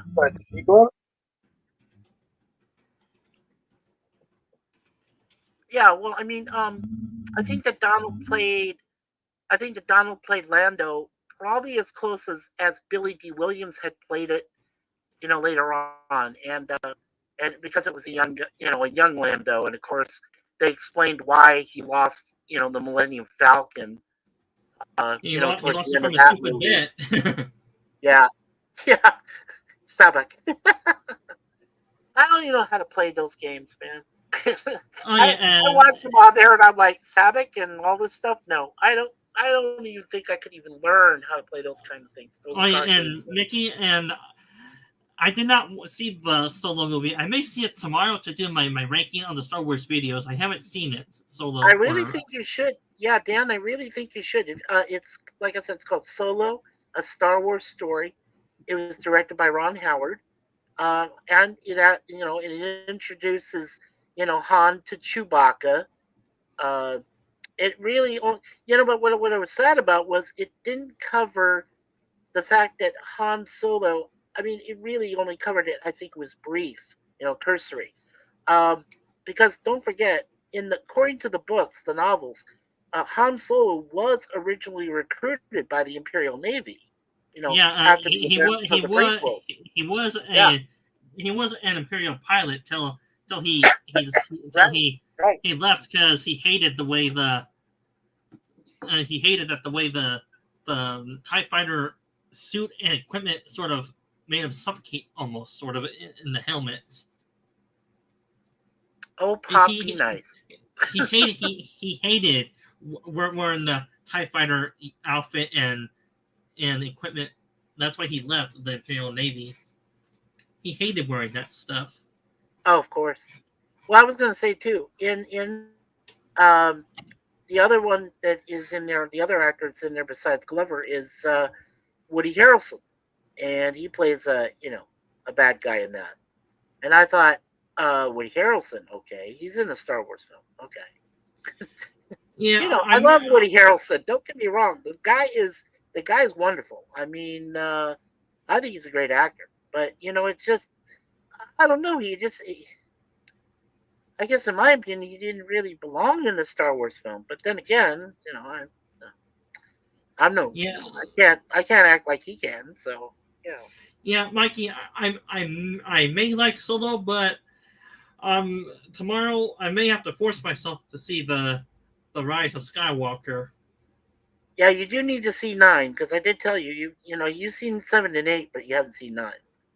You really should just so you can complete your analysis of the movies. It's the 9 movies themselves. Yeah. I will tell you guys this, that Episode 8, The Last Jedi. I mean, I do like somewhat dark stories in Star Wars, but The Last Jedi was just too dark for me, even for a Star Wars story. It was the story was. Plus, Sure. it was too disjointed too. Yeah. Well, and I'm just looking here, and I respect pop culture's opinion. Everybody has an opinion of the story. I got it because I enjoyed some of the storyline in it. It wasn't all great, but I mean, it was, I thought it was a lot better than some of the prequel movies that were in their entirety. You know, Solo wasn't that bad. Um, but Pop says, "Beware, Solo sucked liquid ass," and I'm like, okay. Um, and he says it bombed at the theater. Well, yes, it did bomb at the theater because it wasn't that good. That's agreed. I agree with that. But I still, because of the curiosity, I just, I admired it. Pops, I still liked Pop, it in my own way. So. Pops. Will tell you this: if it's a bad Star Wars movie, at worst, I'll probably be apathetic towards the movie and barely have interest in seeing it. I'll probably get bored of the Star Wars movie. Yeah, you just have to be tolerant. I'm tolerant of most films. Believe me, I've seen my share of bad films. There isn't a shortage of bad movies, and it just seems like recently there's no creativity by writers, or like I said, they use way too much CGI, which ruins things like that. I will say I am one of those people though. If somebody tells me a movie is terrible, I'm more likely to check it out just to see how terrible. you Oh, know. I agree. Uh, I agree. I told Suzanne. I said that this last movie that came out, Napoleon, with Joaquin Phoenix, that played Napoleon, and Ridley Scott being the director, and they all said it sucked, and I was like, well, I never got a chance to see it, so if it comes out on the DVD, I'm gonna get it, because I'm curious. I want to see why people said it sucked so bad. Well, That's just my historians curiosity. well, historians may say it sucks historically, but other fans may say it's all right. Yeah. Well, look, I give it a shot, Pop. I know, facts is facts, but yeah, I do try to see the difference. It's not my fault if I can't see it sometimes. It's just the way it is. But, I appreciate a movie for what it can provide, that appeals to both of us. Suzanne and I are of similar taste, and if we like a certain film for what it presents to us, well, we get it. We watch it, so it's not so bad. Yeah, well, my main point about movies is that just keep me engaged and entertained when I watch a movie, and make the story compelling. If the movie or the story does not have that in the movie, then I get apathetic, bored, and then I just don't want to watch the movie anymore. That's how I am. Yeah. Well, I think the perfect indicator, and maybe Trusty, I could ask this of you too. Also, um, if you do get a movie, any DVD or Blu-ray of a certain film, and if you fall asleep halfway through that film, wouldn't that prove to you that it was boring and you just didn't want to see it anymore, and that was it? yeah, possibly. I mean, there might be other reasons for falling asleep during the movie, right? But yeah, if it's that bad, I think I recently watched the 2017 version of It, Yes. and got about halfway through that, and I was like, "This is terrible." And that was the night I No. decided to smoke some pot. And then after I smoked some pot, it was a lot more entertaining. But Yeah, it that's was kind more of entertaining. Yeah. Well, Well, Suzanne. Yeah, Suzanne has a phobia, right? Mine is insects that can sting and bite me. And that's, mesophobia. I hate bees, I hate wasps, I hate, uh, you know, yellow jackets, hornets, anything like that. Her is global phobia. She hates balloons, can't stand them. And I thought um, I said, okay, I'll make a deal with you, Suzanne. If we get the that new one, chapter 1 and 2, and that Skarsgård has a lot of those scenes where he has like all the balloons, as Pennywise that show up and everything, and it freaked her out. I mean, we saw both films in theater and freaked her out. I said, I'll make a deal with you. If I show you those films, then I'll go and watch the entire film that scared the death out of me back in 1978, which was The Swarm, and I'll watch it in its entirety with all the bees and stuff. And in fact, just yesterday or the other day, we went to see The Beekeeper with Jason Statham, and he's literally a beekeeper, and he has bees that fly right up to the screen. And of course, we saw it in AVX, so that enhances the sound of the bees. That enhances the where the bees literally come to the screen like a 3D effect. It's insane. So I guess we traded off our phobias there. And you must love the Wicker Man then. Wicker Man is insane. Yes. You must love it.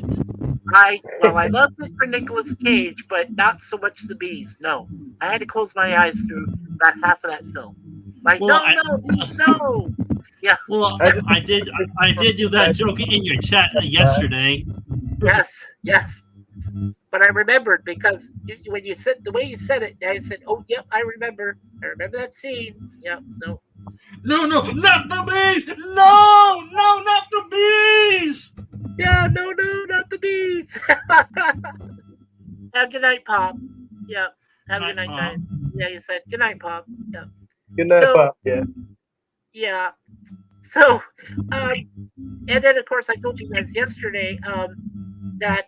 Not just the movie The Swarm, but then you had Killer Bees, which was a made-for-TV movie, which came out called Killer Bees, and then there was just one called The Bees, which also came out, and my parents, what's so is my mother, I fear, because I got stung by a bee when I was 7 years old. When I went to a camping place that my parents used to go to as kids, with their parents. And when I got stung, that was the worst possible pain I'd ever gone through as a kid. Well, at least that's how I thought. But then, a few years later, we go to the movie theater and they tell me last minute, oh, we're watching this movie called The Swarm. And I'm like, oh my God, are you kidding me? There's like all these dead bees around, and oh, man, it freaked the shit out of me. I was like, oh, are you kidding me? They had to hold me down in my theater seat because I was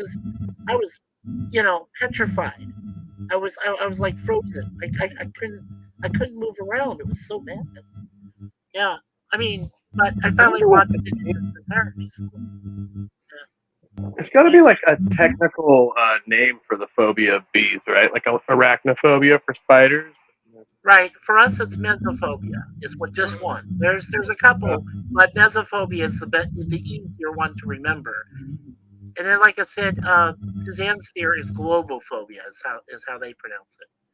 Yeah, for me, it's snakes from that stupid snake horror movie Anaconda. That scared me as a kid.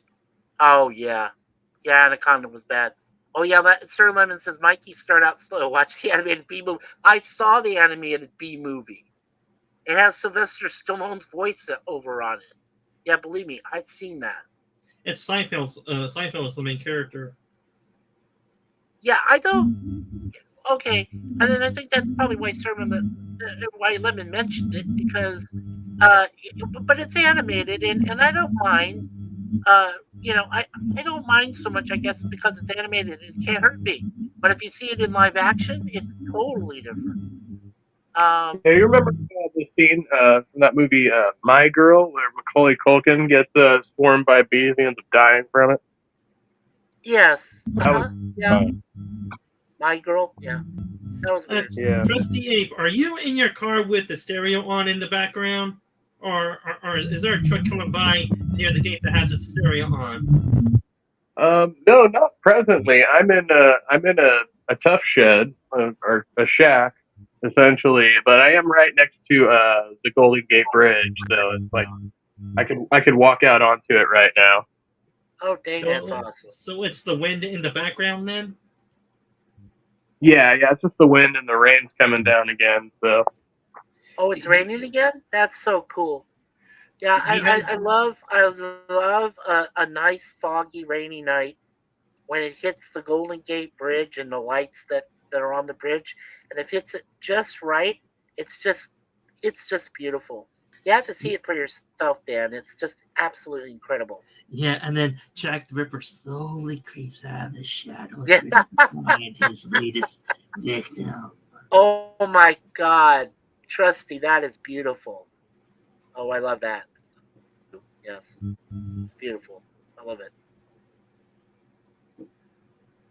Yeah, I've driven. Yep, there it is. I've driven across that bridge, and I I love it. haven't, And every and I time live I in drive, California. it's just beautiful. Yeah. Well, I was born. I was born in the city. Actually, my brother and I were both born in what they call the Geary district, Geary. We were born in a hospital right across the street from our townhome. Some of those um, homes that had like more than one occupant, and they were like bordered by two doors, very thin ones. And So you're a city boy at heart. I am I am a California. Uh, I'm like I'm like a beachcomber. You know, I am a beach boy at heart. Um, but when I moved to Arizona and I lived in Arizona all those years, I got stuck in the desert. With all the I lived there sand? for what? With I'm all the sorry. sand there? With all the No, sand? no. Well, okay. In If you live in Arizona, it the only thing you have is a couple of man-made lakes. Um, One of them is Roosevelt Lake, and that's north of us. There's another one called Saguaro Lake, which was man-made, and that was formed from the Verde River. Um, well, further up north, you've got the Colorado River, which cuts through the Grand Canyon, which I've been to already. To the Hoover Um, Dam. yeah, right, Hoover Dam, Lake Mead, all of that stuff. You know, when they had the shortage of water, and you noticed how Lake Mead was like, reducing itself slowly, gradually. They started finding those bodies that the mafia, dumped in there over the years, and started finding those skeletons and everything. Yeah, Well, kind of well, crazy. well, then the police must have had solved a lot of murders then. Oh yeah, they solved a lot of cold cases, which is odd because they still haven't solved the Bugsy Siegel thing yet. They don't know why he died, but okay, Well, my yeah, point is that so overall, you mainly are a city boy at heart since you grew up in the city. I mainly am I'm a rural kid at heart, country kid at heart. yeah. I was born and raised on the outskirts of a small town. That's great. Yeah, my wife was born in St. John's, Newfoundland, so she actually was very close to the Atlantic Ocean. Does she know how to catch crabs Yep, or lobsters? Does she know how? yep, yep. Well, She knows. She that been area. to she been to Signal Hill, where supposedly the first Vikings landed before Columbus, all those centuries ago. They call it Well, that Signal Hill. well Yeah. that area is known for lobster fishing, so I kind of inferred she must have learned how to lobster fish. Oh yeah, she knew how to fish. Yeah, Fish or fish for lobster. but just fish. Fish and some lobster, some crab. But she's allergic. She's allergic to them now. Well, She lobsters has or an fish? allergy to them. So yeah, so it's hard on her. Is But she yeah, allergic to? when she was growing up, she used to. Yeah. Uh huh. Is She she knew how to allergic do to? it. Is she allergic to the lobster, or is she allergic to the fish? No, she's allergic to lobsters, crabs, the carapace. It's an allergy that you have with shellfish. It's unfortunate because it can develop over time. But before that happened, she she could know she knew how to get a hold of them, to find them and to catch them. Yeah, Yeah. she grew up around that area for a while. What do you call someone that has the fear of snakes? What do you call that Ooh, phobia? What do you call that phobia? I forgot. Trusty, would you know about snakes? I don't know that one off the top of my head either. Yeah. Wouldn't we? Is it? It doesn't. It's not serp. No, no, no. There's another No. word for it. Yeah, there is I can't another think of word. it. Yeah. Well, my point is that from that movie Anaconda, I can't. I can't. I'm always scared of a huge snake like Anaconda coming up to eat me alive. That's why from that movie.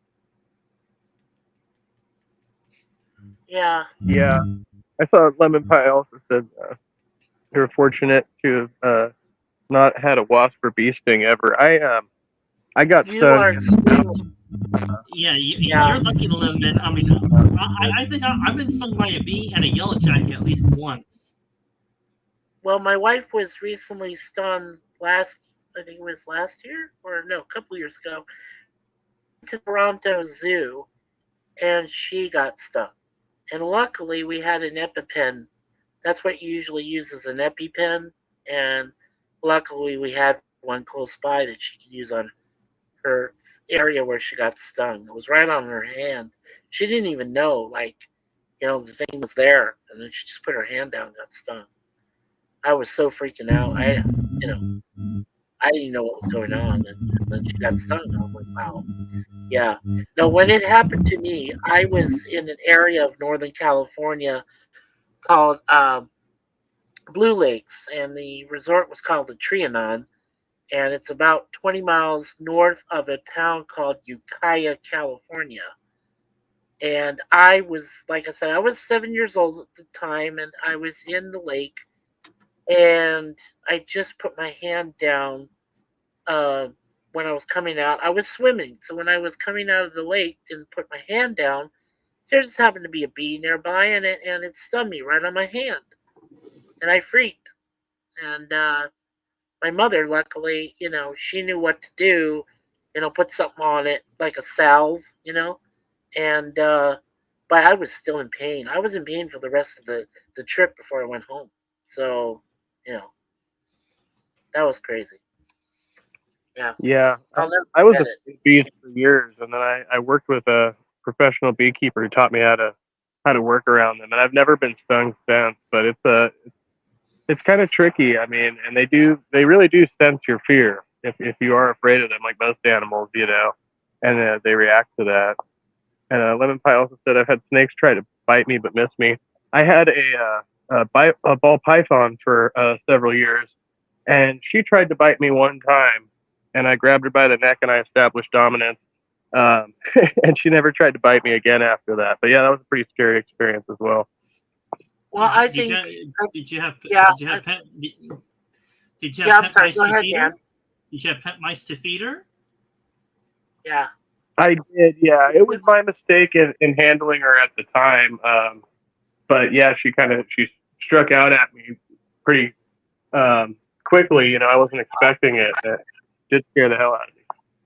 yeah. How big When was it comes she? to when it comes to snakes, as Lemon was just mentioning, uh, in all that time I lived in Arizona, I think there's only 2 times that I came getting bitten by a rattlesnake. Uh, and both times, luckily, my dad was in the vicinity. We were walking uh, his dogs at the time, my mom and dad's dogs, and we came across a rattlesnake right out in the open. I mean, it was like right on a slab, of stone and whatever. This was down in a wash that was near my parents' house, and right out in the desert. And there's no cage, there's no plastic, tempered plastic, uh, you know, uh, anything. It's protecting you from a snake. Because I've seen them in the Phoenix Zoo, being behind a protective glass, and that's one thing. But if you see them out in the open and there's no glass, and if you're not careful, they will strike. And that's the thing. I came across that situation twice, and pretty scary both times. Yeah. How big was your python? 8? Yeah. How She big was was that? I think about a foot and a half at the time, and then when she ended up dying, unfortunately, she got to about 3 feet. She was a small one. Old Yeah, that's age, not bad. or just something happened to her?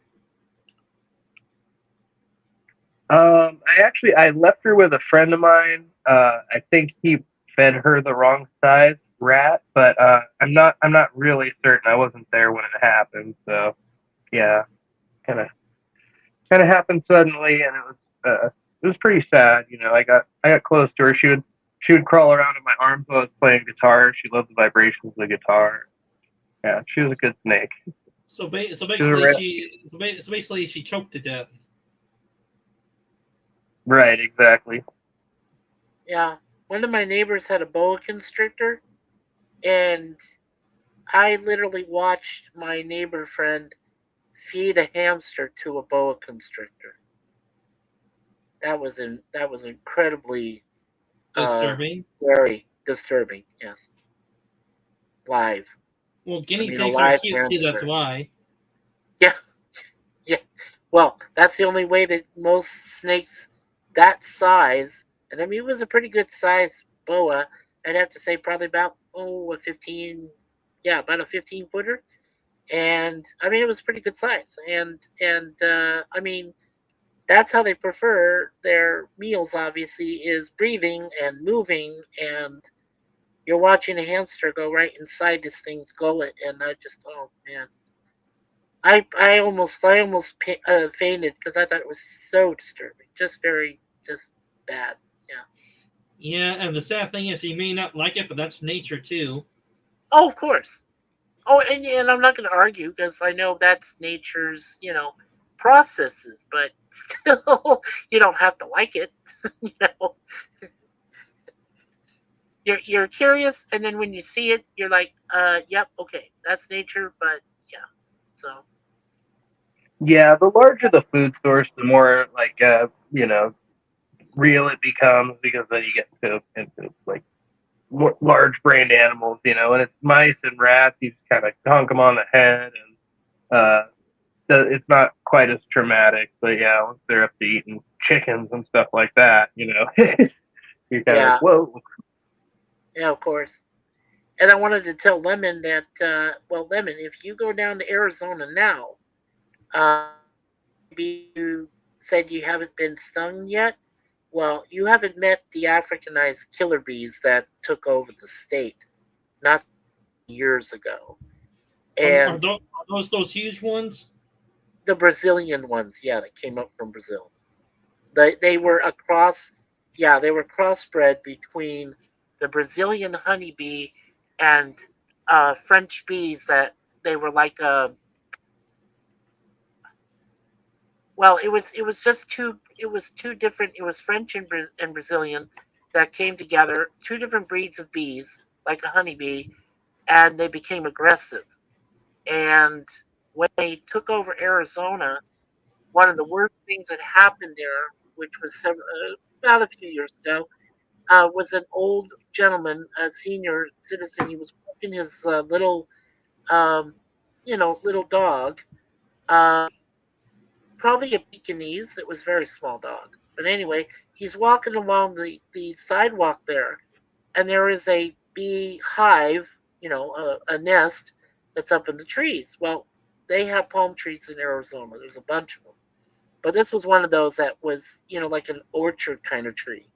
And he's walking and he doesn't think anything of it. The dog is scared. And the dog is starting to yip. It's just starting to bark. Next thing you know, that entire hive, not just one, the entire hive went down and killed this man after killing his dog. Like, just literally just attacked him out of nowhere. Well, That's how the aggressive they are. dog was giving off a warning sign because the dog sensed it. Yeah, he sensed it. He knew danger, right? But the problem is that the bees got to the dog, and by that time, after he dropped the leash from his dog, and the dog was helpless, then the guy started running, and that is not what you do. Yeah, don't run from bees. Then what do you do then? Yeah, well, you do, but you hope you make it and don't. But No, but what do you do if a bee's chasing you though? What do you do? Just try to run away, or do you try to kill it? oh, you don't try to kill it. No, no, no. You try to ignore it. I mean, you don't want to show fear. That's what Trusty is why he's so right about you don't want to be fearful because if you're fearful, they sense that and they come after you and they won't stop. And that's the thing I about the guess you African say, race bees is that they won't stop. Once they sense a disturbance, they'll follow the disturbance. And you can't hide in water either. Because I told my dad, I said, "Well, was there a time where someone tried to jump in their pool?" And he said, "Oh yeah, there's been a number of times where people tried to jump in their swimming pool to avoid them. The bees will wait it out. They know you can't stay under there for too long, without at least coming up for air. And when you come up for air, that's when the bees will attack you again. They're relentless. That's how they are. So, Lemon, don't move to Arizona Well, if Lemon you're says. if you're afraid of bees. Yeah, don't move Well, to Lemon Arizona. says you something guys a little. ever see Lemon says something a little more disturbing. If you get to his chat, to his latest chat, it's a little more disturbing. some parts of Well, I've Texas? encountered scorpions. That scorpions don't bother me as much. I'm not afraid of scorpions or spiders. I love them actually. Well, I like spiders more than scorpions, but I used to have a We do cat have that. some scorpions in California, but I think they're the smaller variety ones we have here. I've seen some Yeah. of them around. Well, we have. Well, is it true the smaller ones are more poisonous, or is it the larger ones that are poisonous No, though? no, the smaller ones. The smaller ones. This is a rule of thumb I learned when living with scorpions, and I had them in my apartment building. And luckily, I had a cat back then. His name was Tiger Man, who could chase them and kill them off. So I wouldn't get bit by one in the middle of the night crawling on my bed. Um, but yeah, the rule of thumb is if a scorpion is smaller than your finger, they have the most deadly venom if they bite you, if they sting you. So the bigger the scorpion is, the better. You want them to be bigger. You don't want them to be smaller.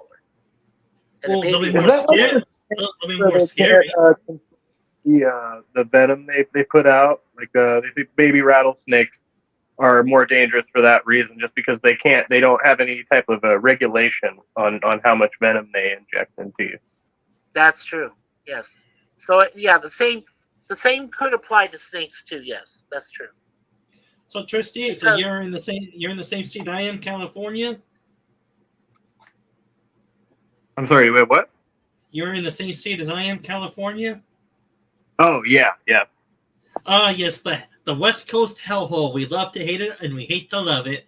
It's our own personal little home.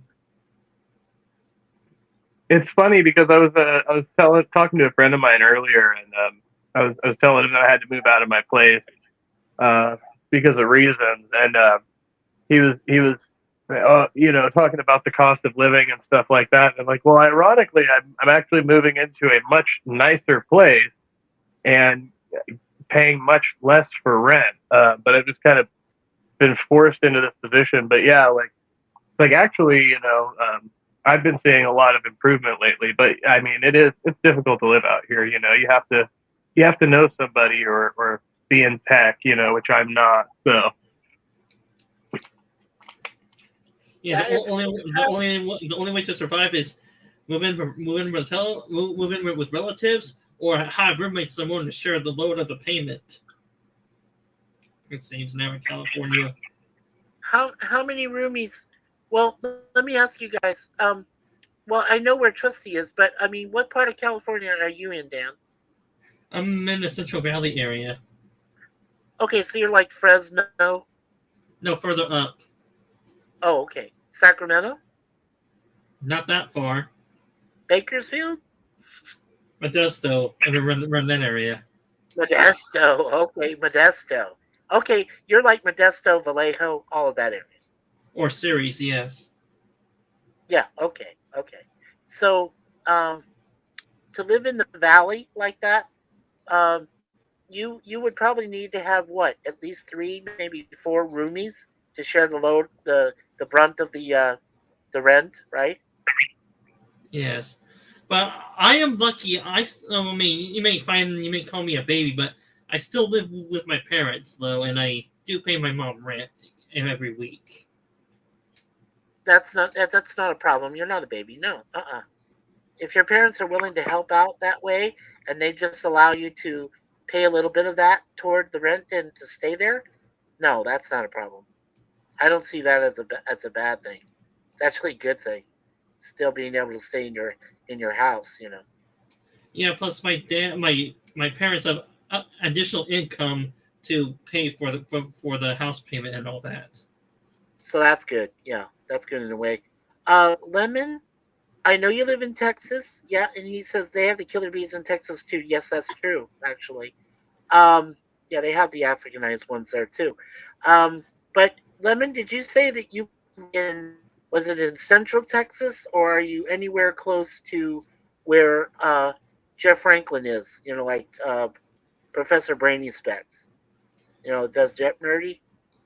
I think he said sometime he was, or one time he said he was like near Tyler, Texas. I guess I don't know where exactly are you, Lemon? Are you close to that, or you near a major city like Dallas or Houston or anything like that? The question is he willing to share, or does he find that too of you prying too close to home for him? Too personal? Yeah, yeah, yeah. That if that's too personal, I'm sorry, Sir Lemon. I wouldn't have asked that. I'm sorry if that is too personal. I apologize. When it comes to me, if you ask me my home state and my hometown, I'll tell you I just won't give you my street address. That's how I am. That's too close to home for me. Yeah. Well, like I said, I was born in the city of San Francisco in the Geary district, and I was born across the street from a hospital, like my brother was. And then I moved to Arizona in 1971, in the middle of summer when my mother was having my first sister, because I have two sisters. And then 4 years later, we moved to another part of Arizona in what they call Northeast Phoenix now, but it used to be called Paradise Valley, Arizona. And that's where my last sister was born, was in 75. So, you know, two of us are natives of California and two of us are natives of Arizona. You know, Yeah, Californians and Arizonians, huh? that's it. Or or however you say a native of Arizona is. However you say that. Well, you know, it's funny. San Diego people in San Diego, California, call them zonies. I call them Arizonans. That sounds like a more formal term. I think it's more correct. But you know, it's funny that San Diegans would call them zonies. So yeah, I mean, one of my sisters will probably attest to it. I don't know about the other one, but you know, for me and my brother, we're Californians. Yeah. So Each state and each zone of a state has their own nicknames of their own parts of their states or states in general. They have their own nicknames. sure. Well, you know, California, it has the Golden Bear, right? It has that 1849, you know, gold rush thing. And in Arizona, uh, they call it the Grand Canyon State because it has a Grand Canyon. So Yeah, you know, with the Texas is known as the Longhorn State and the Lone Star State because it has a and the lot of Lone Star Longhorn State. counties. Yeah, yeah. Deep in the heart of Texas, or that Yellow Rose of Texas. Yeah. You want to Yeah, it's hear a funny funny. story? Yeah, you guys want to hear a funny story. This is actually a historical fact. But Yeah. there was in the American Civil War, there was a general by the name of Kirby Smith who had a bunch of Texans, uh, Confederates that were coming up from Texas, and they went over into what they call, at that time, it was called the New Mexico Territory. There was no Arizona. But there was a village. The village was Tucson, and they had a battle out there, a skirmish between some of Kirby's advanced scouts, and uh, Fremont. John C. Fremont, who was the guy from California. Um, California was supposed to be neutral in the war, and they sent down what they call a group called the California Column, and they fought in this place called Picacho. They called it the Battle of Picacho Peak, and 3 people died in that. And the Confederates were actually in charge of Tucson for almost till the end of the war. And the war lasted like 4 years from 1861 to 1865. So, if for a while, what eventually became Arizona was owned by the Confederacy. It's kind of a really little known fact that most people didn't know about. Early history of the area, of the territory. So yeah, kind of cool. And I love telling people about it because it's like, well, is that the furthest battle of the war? It is. It's the furthest place. Yeah, the furthest out west the war was. Yeah. So, Yeah. Ape, is this probably too much for ask you which area where you're born in or which area do you live in now? Is that too personal for you? No, yeah, I was actually Oh no, born no, in I don't mind. Arkansas. Go I was ahead. actually born in Arkansas, but I only lived there until I was like shortly before I turned 2. We moved to California, so I consider myself a Californian, but I'm just north of San Francisco, Marin County, so Yuppieville over here. But I've moved around the state a lot. I moved far north up to Shasta County for many years, and then I was in Sacramento, which is where all my kids were born. And then I finally made my way back down here to the Bay Area. So I've been here for a Hey, few years Kevin. now. Yeah, Kevin. When you said you're in Marin County right now, yeah, near Sausalito, correct? Yeah, right around there. Okay, so were you in that area when the late Robin Williams, when he lived in that area in Marin? Did you live near him? Yeah, around the time I was in school. Yeah, same time period. I was there when they turned the Rainbow Tunnel into the Robin Williams Tunnel, which it still is today. And Yeah, I drove through that tunnel. I drove through that tunnel with Suzanne when we made our move back to here to Canada. So yeah, to Toronto. So Did you bump into Rob Williams by some chance, Ape?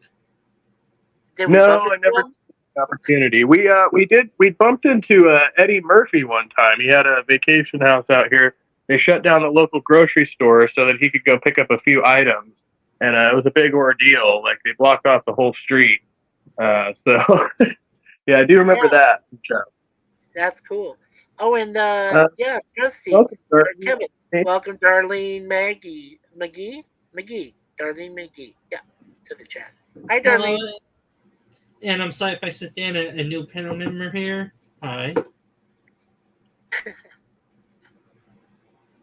Yeah, I don't think she recognizes me either, so she's new to me as well. It's good to see you, Darlene. It's good that you joined us.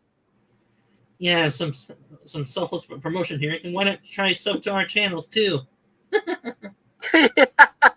Hey, I'm 29 away from 150, but Trusty Ape is only 38 away from. Oh no, I'm sorry. He's only 18 away from 200. Yeah, we're moving on up. Oh, I think Mike, if you have a wrench, if you have the power, you can put a link down there if you want to. I don't have the capabilities to do that right oh now. no, you did. Yeah, no, Kev, you never gave me a wrench. I think the only one that had Oh, a wrench was Silverwolf. Yeah, gaming had Does one. Lemon have one? He might. I don't know. Lemon, if you have it, you can post the link. No, he doesn't. see if I can remedy that situation real quick. Pop Okay. has one. Pop had one, but he's long gone. Yeah. Well, I know that I gave Lemon, like I said, for our chats and our streams, I gave Lemon the moderator, and I also gave one to my wife, Suzanne. So, and I believe, yeah, Pleasant Valley Picker has one too. So, He also has a moderator thing. So, and of course my brother Jay Aldrich too. So yeah, and Kevin knows Jay. He's met him online and stuff with our. So, Mikey, are you on a late night stay up binge in these past few days, or are you just used to staying up late now, or are you just not tired I around? Yeah, I'm a night owl. Uh, you have to understand when I was working, um, I used to work in the travel industry, and most of the time I worked as a night auditor for a hotel and for a suites property and for a motel itself. It was off the highway, and I used to work from 11 o'clock at night to 7 in the morning. So Uh, graveyard. I'm used to it. Yeah, graveyard shift. Yeah. Stephen King wrote that movie, wrote that book. And We own it too. so Chris the Ape, are you still at work, or did you leave work?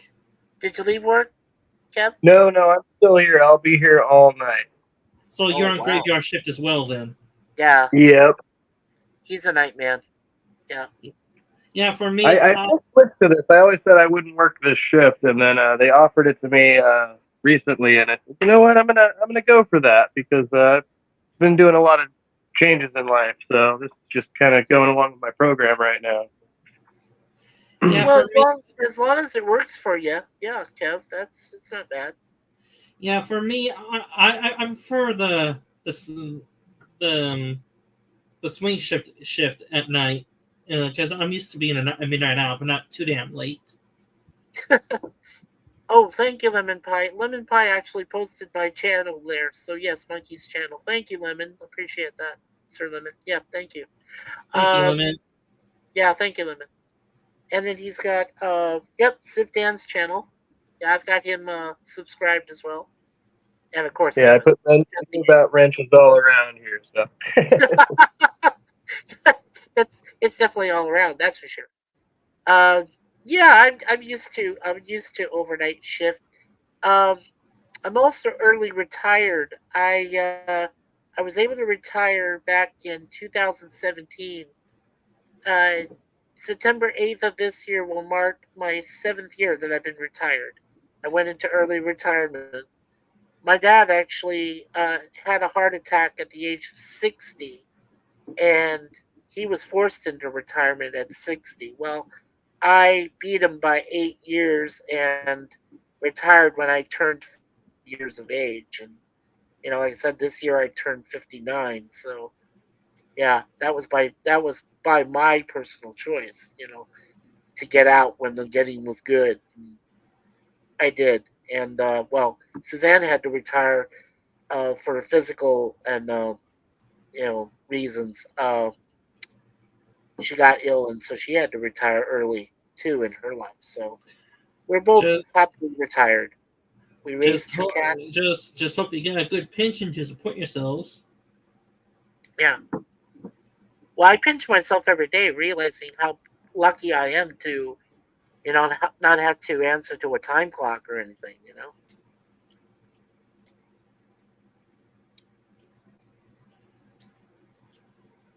We appreciate that, darling. To Thank you, send to darling. Yeah, and got sci-fi. Darlene must be a big sci-fi fan. That's cool if you are, darling. We talk about a lot of different things. We Yeah, run right the now. gamut. Yeah, this may be kind of self-centered on my part, but I'm trying to get on as many live streams as possible. Try to promote myself around YouTube right now on your guys' communities. Try to get some subs that way. Oh yeah, that's the way to do it. I mean, I don't mind at all. I always love some cross promotion, especially if you got a smaller channel. I've had a lot of people help me out in that domain as well. So, and I'm not very good at self promotion. So, whenever people do it for me, I'm like, ooh, yes, very grateful. Oh no, I just muted myself for a minute or so because I had to blow my nose. I don't like to be rude. I don't like doing that. So It's fine.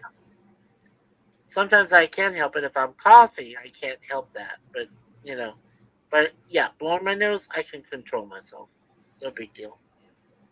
I do it out of courtesy, common courtesy. being polite. That's the best part, you know. Oh yeah, there's Pop Culture Curator's channel. So, Ape, are you gonna keep going, or are you gonna finish up your live stream in a few minutes?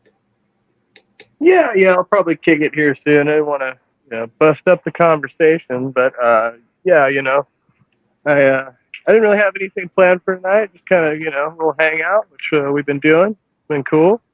But Yes. Yeah. Well, I guess what we should do is, yeah, Trusty, tell us about your.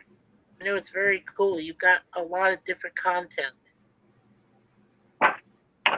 yeah, trying to kind of figure out, I mean, well, as I was saying earlier, going back to the direction I had started out in, I like doing kind of interviews with up and coming content creators, which I haven't done in a while. So that's one thing, and I'm very much involved in kind of the science-minded community.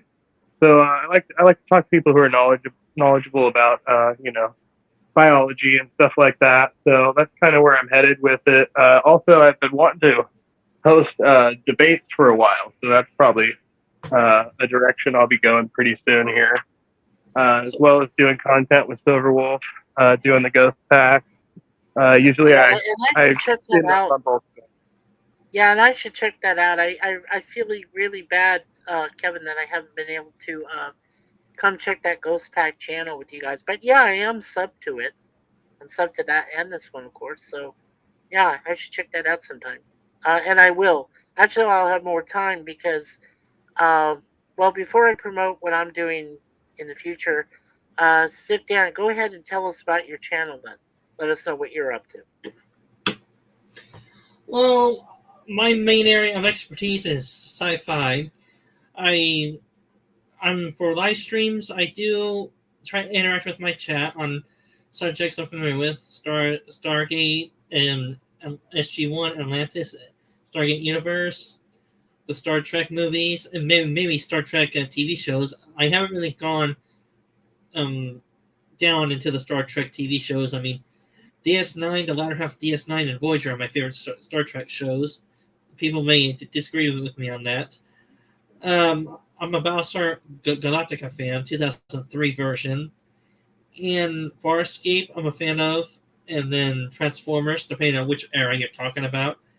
On my channel, I do have Transformer videos on my channel and Stargate. I have about 12 videos or more of Stargate. I was trying to do a fan fiction story that takes place after the SG-1 TV show era. I did that for a little bit, and I have some Transform videos, like what if the human characters in some of the Transformers TV shows were Cybertronians or Transformers, or what if some of the Cybertronians were humans in human form. I have 2 Star Wars playlists. I think I got top 10 Jedi Masters and top 10 Sith Lords, I think. If you want to check those out on my channel. And every sub and every live stream helps me to promote myself on the channels and on YouTube.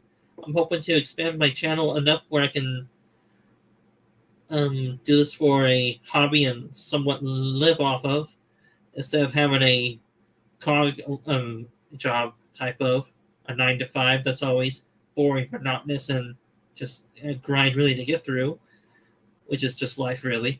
Beyond that, I'm hoping to meet some fellow nerds as well on YouTube, if that's possible. And then I'm going to turn it over back to Mike to have him promote his channel and what he's doing. Oh well, thank you, Dan, and of course Kevin. Like Kevin is a brother. I love him. He's extended family to us. Trusty Ape is of course his nom de guerre, or is it nom de plume? Nom de plume, I guess that's what I'm thinking. His YouTube alias, in other words. His YouTube alias, of course, yes. And I love calling you just Dan, if that's cool, or Sif. I guess either way is cool. Dan's You can fine always as well. call me Mikey. Yeah. Suze is short for, of course, my wife Suzanne. We've been happily married now for going on 8 years, which is on the comes up on April 19th. That's when our anniversary is. Um, but she's also a Universal Life minister, so we actually got married in Niagara Falls back in 2015 in June on the 23rd. So we're basically been married for it'll be 9 years when it comes up here in June of this year. So Just yes, open, just but open last, Maggie. we met online. Yep, but we met online back on March 1st of 2010. And we've been a couple ever since that first time we met, and that was the first time I actually joined Facebook. And so, 14 years happily together as a couple and married and everything. So, and that's what our channel is all about. I started this channel back in 2016 um, after I had, you know, established a relationship already with Suzanne. And so, we're trying to build the channel as much as we can. I talk about different subjects. I've Indiana Jones franchise. I've covered the James Bond franchise. Oh, those were fun. Believe me, I told everybody which is an absolutely true story. I spent 6 and a half hours inside a James Bond exhibition back in Phoenix, Arizona, and got to become an official member of the James Bond fan club worldwide. So it's very cool. Yeah, I'm a huge fan. I own all the movies. I've seen them all. Own them all. Um, let me see what else. Okay, so mostly what we do now, Jay Aldridge and I. He's a friend of mine. He lives down in Bastrop, Louisiana. He's a minister also, just like my wife is. Um, we talk about different subjects. We cover what we call topic time. So it's open panel, live chat, and we just, talk about anything pretty much. Mostly, current events, things that are happening. We do that every once in a while, like every 2 weeks, things like that. Um, Currently, we're doing on Tuesday afternoons at about 4 p.m. Eastern Time, which is about 1 o'clock you, Dan, and Trusty Apes time in the afternoon. We do A-Team TV series reviews. And we started with season one, and we're up to season one, episode 7. And that's what we plan on doing next Tuesday. Um, this coming Sunday, we're going to have our last topic time for a while because I observe Lent just like a lot of Catholics do, and when you observe, you have to give up something. And I told Suzanne, I said, well, would it be right to go ahead and let the my channel grow? With watching, people watching our videos and going through all the different subjects we talked about. And she said, yeah, that's probably the best thing to do. So after Valentine's Day, which is February 14th, that's when Lent starts. It's just after Mardi Gras, down there in New Orleans. So, yeah, I'm giving up streaming and chats and webcams the duration of Lent and Easter Sunday, which ends on I believe it's March 31st. So it's about a whole month and a couple weeks. It, it will seem like a long time, but it's not that bad.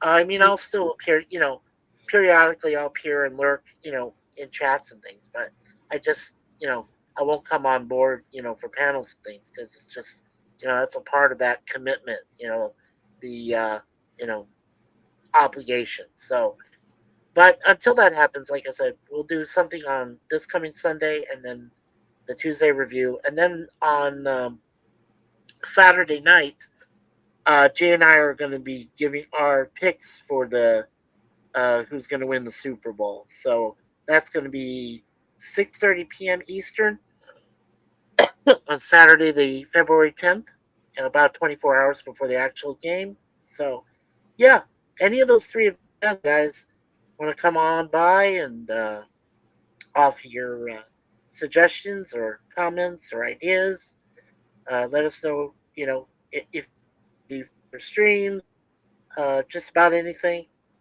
So yeah, and like I said, we're only about Now we're about 28 subscribers to 150. So we got a long way to go. I guess when you reach 500, that's when you're supposed to be able to go monetization. I'm not about that. I think that it's important to uh, keep a frame of mind constant and to make sure it's free for everyone to partake in and have fun with.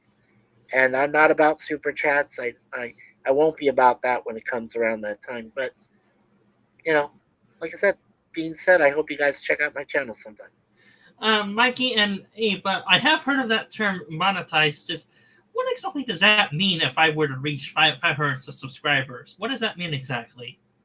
It basically means that YouTube will play ads before or during your streams, and they'll give you a cut of that revenue from the ads, and they'll also promote your content as like featured content on YouTube. I thought it was 1,000 subscribers. So they usually do that unless they downgraded the amount of subscribers now. You have I think to 500 minimum. Yeah, and then 500. It's like Right. tiered. Yeah. As far as I know, Sif, Dan, you've been a part of Gorilla's Random Thoughts chats, correct? And you've been in his panel a few times. Yeah, at least 3 times I think I have. Yeah, exactly. So, Gorilla told me that when he reached 500, he was instantly he could qualify for being monetized, but then he also has to have watch hours accumulate. So while you have those 500 plus subscribers to start, you also have to have the watch hours that go with it. So if you can accumulate the watch hours before you reach the subs, it's probably better off for your channel. And every once in a while they'll give you a $2 super chat or 99 cents. And believe me, that builds up over time. When you have people that give you those special super chats. So yeah. Yeah, but we're not as popular as Overlord yet. Do you want to be called Sci-Fi Sith Overlord Dan? No, just Sci-Fi Sith Lord. Sith Dan. Or Sith Lord Dan? Yes, sure. Or Trusty Lord Ape.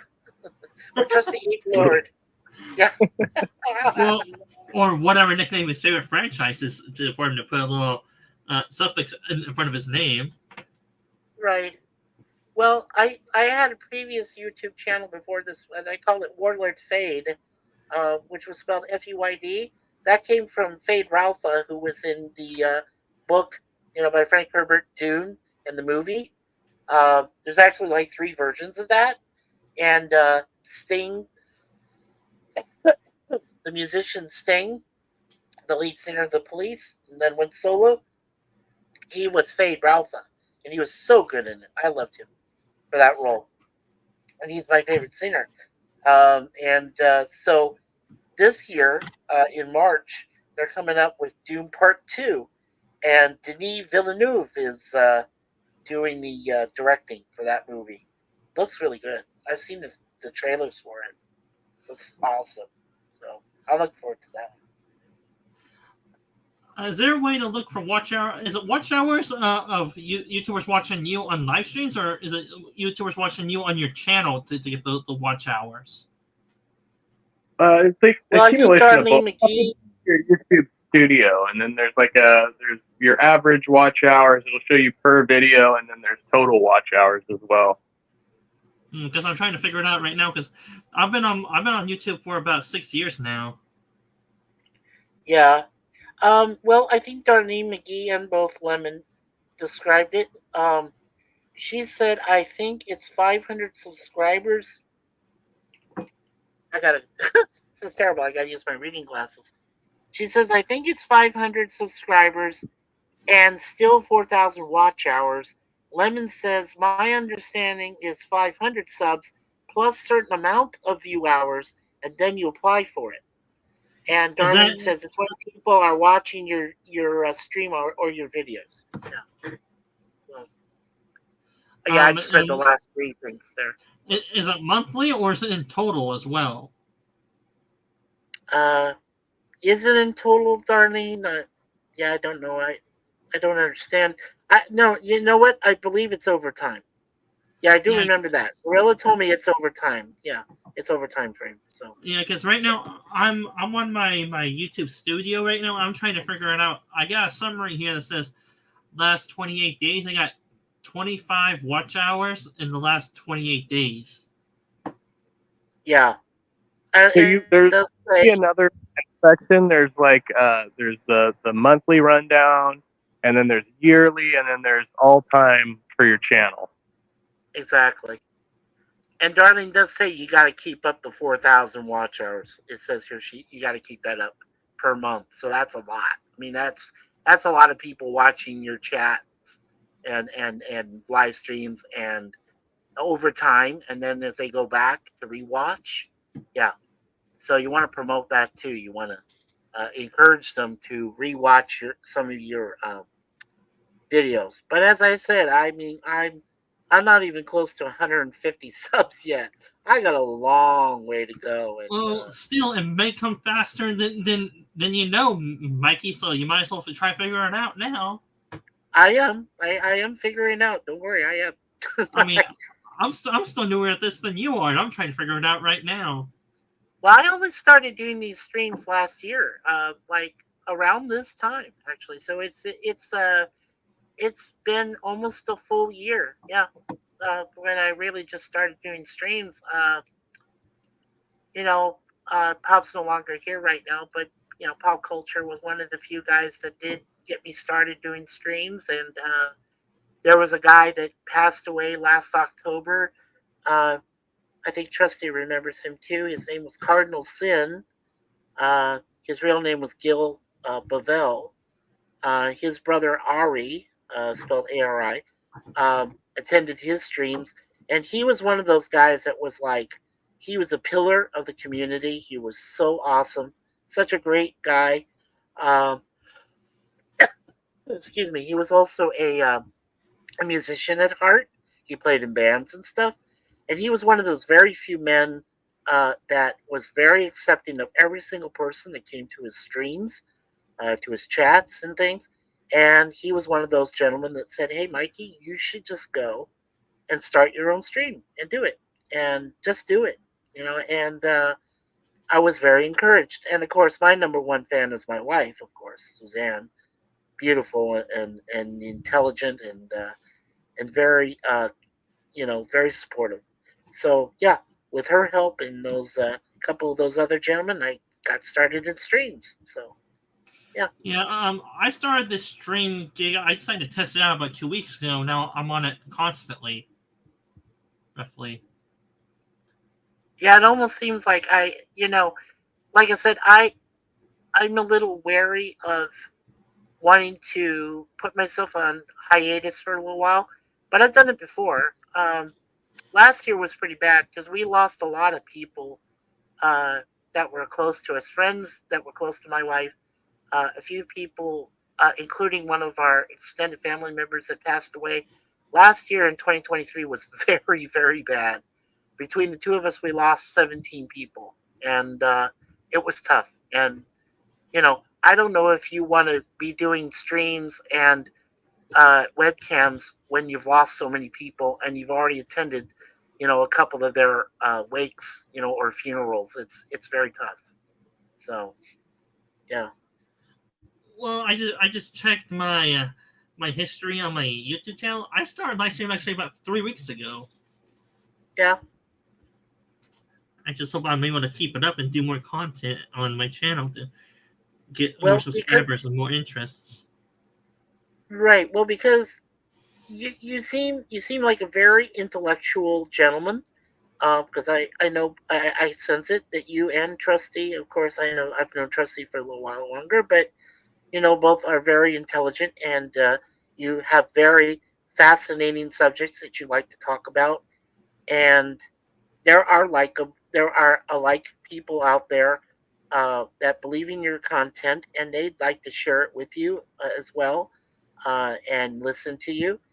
And if you can find like people like that, well, yeah, I mean that's the benefit, being able to continue doing what you like doing. I Yeah, mean, just look hope. at me. I've got a terrible this is great because I feel blessed that I've been able to talk tonight without dropping out of the stream, or whatever, or out of the panel.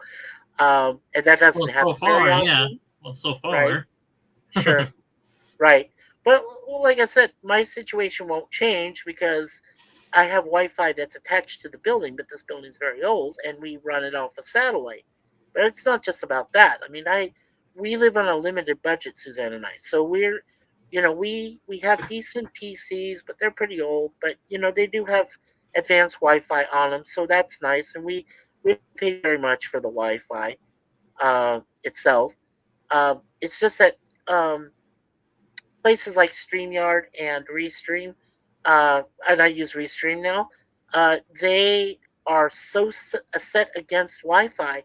They want you to have the internet router that you have to go into. Well, ours is fiber optic, and it's all Wi-Fi. That's it. That's all we have. And there's a company. I tried to explain it to Pop Culture Curator about it one time. It's a company called Starlink. And Starlink does cover most of the Greater Toronto Area, or GTA for short. But they don't cover our area, and we're in an area which is close to Lake Ontario, and the name of our neighborhood is called Scarborough Southwest. And well, unfortunately, Starlink considers us like a dead zone, so they don't want to put their internet in this area. So yeah, we use a different type of internet for us. Mikey, it's a It good is thing you're in frustrating, Canada. but I mean, Around here, GTA stands for Grand Theft Auto, and that's a serious felony. I knew you were gonna. I knew you were gonna call me on that. Yeah, I knew you were gonna call me on that, Kevin. I knew it. Yeah, sure. Easy there, No, that's why Mikey. we call it that. Easy, Mikey. Don't rob us on stream, okay? We're all unarmed. Don't rob us. Yeah, no, no. I won't do that. No. I'm just No, joking.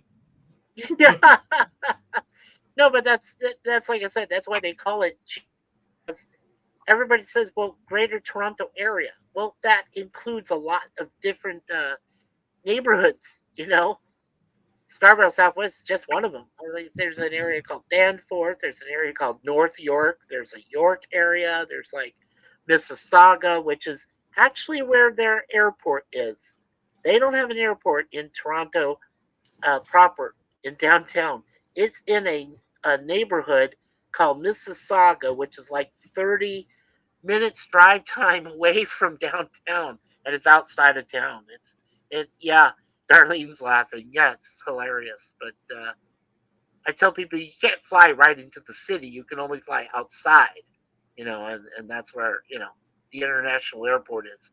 And it's weird because they call it Toronto Pearson International Airport. But it's in Mississauga. Even my parents laughed at that. It's like, well, yeah, but at least, when we lived in Arizona, I mean, they have an airport called Sky Harbor International Airport, but it's in Phoenix. And we lived in Phoenix. So, it was, at least it's there. But this is like, here it's weird. It's just totally weird. And Mikey, and if by some miracle you do reach the subscriber limit to get demonetized or to earn some money off YouTube, you probably can use that money to try to upgrade your equipment. Yes, you know what? I was thinking about that, but like I said, I don't want people to feel like they need to pay me money. I'm very we've been able to survive on a budget, like I said, on a limited budget that we have our own right now, because we're both not working, but we do live on some disability. I will tell you how much, but just we do. And yeah, if people feel generous, I'm not going to turn them down. I'll say, yeah, sure. If I qualify for monetization, I'll say, hey, it's up to you, right? You're the ones that support our channel, and if you love the content and you want more of it, and you feel like you need to help out, even if it's a buck or 99 cents or whatever, then fine. I'll totally accept it. I won't turn it down. Yeah, or start Yeah, or start you do like I did.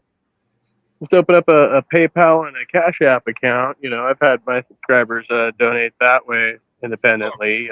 or Patreon. I Or got my Patreon Patreon. account.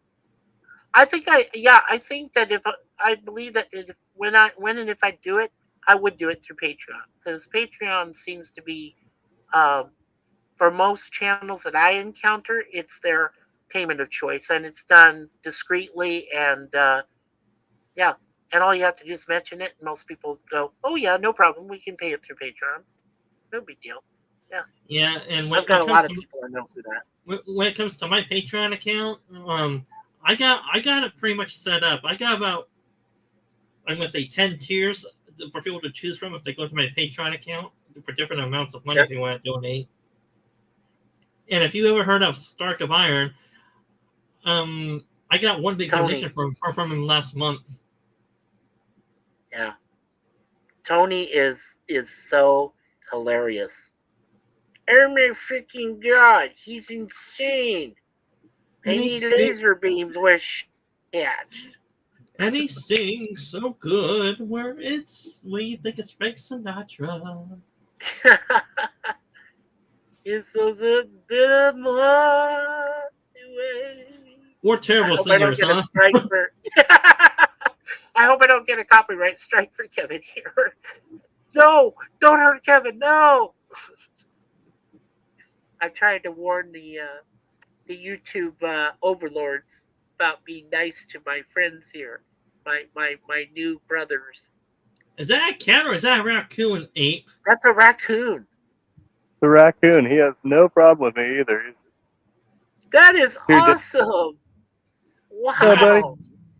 You Hey, want to try buddy. to take him as a pet? Oh no, you don't. Well, Don't do that. You can if you know how to tame them. Oh, I don't know how to tame them. We have them up here too in the Toronto area. In fact, I went down to drop off some garbage right down here in our complex. We live in a 17-story building, and we're on the 13th floor. Down and dropped off some recyclable garbage, and lo and behold, Mr. Raccoon is right up there, right on top, like a big, huge ass cat. And he's like, masked cat. He's up there on top of one of the garbage bins, and I freaked. Because I mean, I'm one of those kids that love zoos. Like most kids, love zoos when they were growing up, and you can see them behind the cages and things, and they can't get at you. When you're down there and you see a raccoon live for the first time, and you realize there's nothing to stop him from coming up to you between where he is and where you're standing, yeah. It's like, wow, okay. They're really out. They're really out to get food anyway. Oh yeah, I know. They're not aggressive. I know. They won't look unless you bother them. They won't bother you. So I leave them to their own devices, and they can go forage through the trash and the garbage as much as they want. I'm not going to bother them. To me, they're just an oversized cat. So yeah, they're cute. Just don't give them any recyclables. If so, they'll bitch you out for saying, "Hey, where's the food in this bag? Where's the food?" Wait, you live in the Central Valley. You said Modesto. It's like you're closer to wildlife than I think. Trust. Mikey, it's a joke. I know. I'm sorry. Yeah. No, I was laughing with you about that. But yes, we're pretty close to. Actually, the three of us are all pretty close to wildlife, where any kind of wildlife could be like out there, and it's hilarious. I mean, well, they're probably just hiding mainly right now. That's why they're hiding. Yeah, of course. Like during the day, they don't come out, but you see them at night. If you're walking around, like Kevin just did. Yeah, well, this area in particular, even though it's so close to the city, we are in a national park here, so. Oh, and Darlene McGee. Yeah, and Darlene McGee just said, "Oh, just give him a hot dog with make it like cat food, a hot dog, like a little, something." Mikey, tell me, I are there any odd pets that you guys have up there that are allowed? Like instead of the usual cats and dogs and reptiles, are you guys allowed to have any other rodents that are allowed to have as pets, like raccoons, possums, or any of that? Are you guys allowed to have any of those up there? Well, like I said, Suzanne and I, we live with two cats that we've had, combined for, 7+ years. And, and of course, this building, before Suzanne moved in here, the building used to be a hospice, for old people. And then they turned it into an apartment complex for lower income, for limited budget people. And of course, they never really took care of the place. So there's you get your share of ants or bed bugs or tiny little mice. Termites, termites. Yeah, termites. Yeah, nasty little cockroaches every once in a while. But you know what? That's why you have cats, because cats love to chase pests like that. So we have our own pest control. We don't need to worry about bombing our apartment with, some kind of fog or something that would, hurt our animals. We use them as our personal pest control. That's the best part. And we have another newcomer to the chat. Oh, the Christian Carpenter. Yeah, he's a friend Oh of yeah, mine. yeah, Christian Hey, Carpenter. Christian. Yeah, good morning. Good morning to you too, Christian. Is he in the same time zone as you are too? Eastern time zone. I don't know, Christian. I think I forgot. I don't know. He might be. He might be in the same. I'm not sure though. And Darlene says hello to him, and he says, "Hey, lemon pie. Hi, Carpenter." Yeah, he might be in the same time zone as me. I don't know. I got to Hey, tell you guys something though. Yeah, I got to tell you, gentlemen, something that's really bizarre, really odd. Um, I have a brand new subscriber. Her name is Tanya Z, and I don't know if she's still going right now. But at the time I went to her, oh yeah, okay, he's in the Central Time Zone. Yeah, so he's an hour behind me right now. Yeah, for him it's 3:13 in the morning. Yeah, right now it's 4:13 for me. Oh yeah, so this lady named Tanya Z, she was on an 18-hour stream. 18 hours. Like, I went when she started her stream at the beginning. Then I went back and I wanted to see how she was doing. She was in the middle of 18 hours. She had not signed off yet. And I think she might still be going. I don't know. I've never been through a 24-hour stream before. Have either of you gentlemen ever been through like that, or anything that long? Or no, the longest I streamed was about 3 hours. really 3 hours? Well, Wow. on my personal stream. I mean, I've been on Pops for about 4 hours. Oh yeah, I've been on a pop stream for 4 hours too. What about you, Kevin? What was your longest you've been Um, my longest on my channel was probably about 5 hours. I'm thinking something like that. I've done some that are like close to 5 or 6 hours. I've never done a 24-hour stream. But usually when I see other people doing them, it's for a charity or fundraiser of some kind. Or for a stunt. or for a stunt? Yeah. Um, I I think. Well, I know you weren't there yet, Dan, because I don't think you knew me last year, but yet. But I know. I think Kevin might have been there. But I did have one stream that lasted almost 7 hours, and I think that's the longest I've ever gone. I'd have to go back and look at my past videos, but yeah, I think that was one of the longest I ever did. I never got to do any of Cardinal Sin. Gil's, he used to have this thing they called Midnight to Midnight, and it was like a 24-hour stream. I don't even know if he actually went 24 hours. I think he went like 12 and then took a break and then went back and did 12 again. Um, but I do know that when Gil passed away and Tony Stark of Iron had his tribute to Gil last year, it was a over 4 hour stream, and I was there. And I was there with Anti-Derivative Jill and a bunch of other people that knew him. And yeah, and I lost it on air. I actually lost it on the panel. I broke down because Gil was, like I said, he was nice to everyone and treated everyone fairly and equally, and it really broke us up. And after I attended Tony's, basically his wake for Gil, then I did my own stream, and I had people appear on there, and one of them was Gap After Dark. He's a really nice guy, and I had him come on, and I also had Raquel SS 2211. She came on and she gave her own impressions. Yeah, we had our own tribute, and yeah, so it was yeah, it was crazy. Christian, Good old boy. I can see that. I can see that too. Yeah. Christian, if you're not subbed to any of our channels, can you go ahead and check out our channels and please sub to us if you're not already? Yeah, self promotion again. I want every sub I can get though. Yeah, there we go. Yeah, CC And gets the rest. Christian, I actually side with you there because, like I said, I'm in my late 50s, and he says I'm old and my bladder's too small to make it all night, and it's really early here.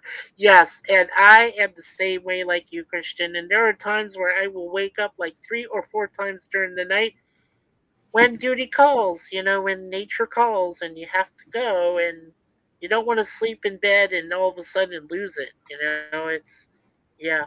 Comments in the side chat, yes, of course. Mikey, for your 7-hour stream, did you eat your lunch, dinner, and breakfast? And did you use the restroom, or did you just not eat or drink or use the restroom through those 7 hours? For those 7 hours, what I did is I let a couple of people talk about. Well, we had a good sized panel. We had about 5 or 6 people on it, so I really just let everybody else kind of talk, and we were discussing different subjects, and I just let them talk, and I stepped away once or twice, to go to the restaurant. I said I'll be right back, and Suzanne had made a nice little dinner that night, so I kind of ate, with my mute on, mute button on. I said I'm just gonna feed myself a little bit, and it was just a little snack, But that was that was an interesting night. And by the time we reached 7 hours, I was like, I was a basket case. I couldn't really talk anymore. How time flies, how you go into gibberish. Yeah, you know how you go into gibberish. You're starting to go, and you're yeah. So that's how it was. I mean, it was just I never did that again. I think the longest I've ever gone since that. I will go no longer than like 5 hours. I think 5 is like the tops. This last New Year's Eve, we did almost a 5-hour stream. I think it ended up being 4.5 hours just about. And it was for, introducing Happy New Year to like 4 different time zones. So, yeah, that was cool. Well, yeah, I did my New Year's stream on my last channel was the one that ended up getting my channel taken down because I got porn bombed. But I think I did a good 5 or 6 hours on there or something like that. But it was 2 different streams because the first one got taken down and I did a second one. And then shortly thereafter, the channel got removed from YouTube. So that was before I started doing this one full time. Trustee, just don't cross the streams, okay? Yeah. Well, anyway, guys, it's getting late on where I am. I'm gonna head on out and hit the sack if you know what that means. Yeah, it's cool. I was just gonna do a little wrap up before we go here and say thank you to you guys, Mikey, Dan on the panel, Silver Wolf was here earlier. Everybody remember to subscribe to those channels. Mikey Sue Spore, Sci-Fi Sith Dan, and Gaming with Silver Wolf. I want to thank everybody in the chat. We have Brojo, Pop Culture Curator, Lemon Pie, LDG, Free the Net, Darlene McGee, Christian Carpenter, of course. Hopefully I didn't miss anybody there. Yeah, thanks to everybody for coming by. I think you got everybody. Well, maybe I'll see you on. And I just want to say about LDGs. Yeah, definitely. I'm looking forward to checking out Silverwolf and Trusty's Ghost chat. I haven't been there yet, the channel, but I am subscribed to it, so I will try to check that out. And you should come with me, Dan. We could check that out sometime. Yeah, we usually stream Monday mornings at 10 a.m. Pacific, so I think that's 1 p.m. your time, something like that. Yeah, that'd be 1 p.m. Right, 3 hours ahead. Yeah, that sounds cool. Mondays, yeah. There aren't many people that actually stream during that time, so that's actually pretty cool. Yeah, that'd be great. Yeah, on a Monday. Yeah, totally. Good night, everybody, or good morning, wherever you're at. Wherever you are in the world.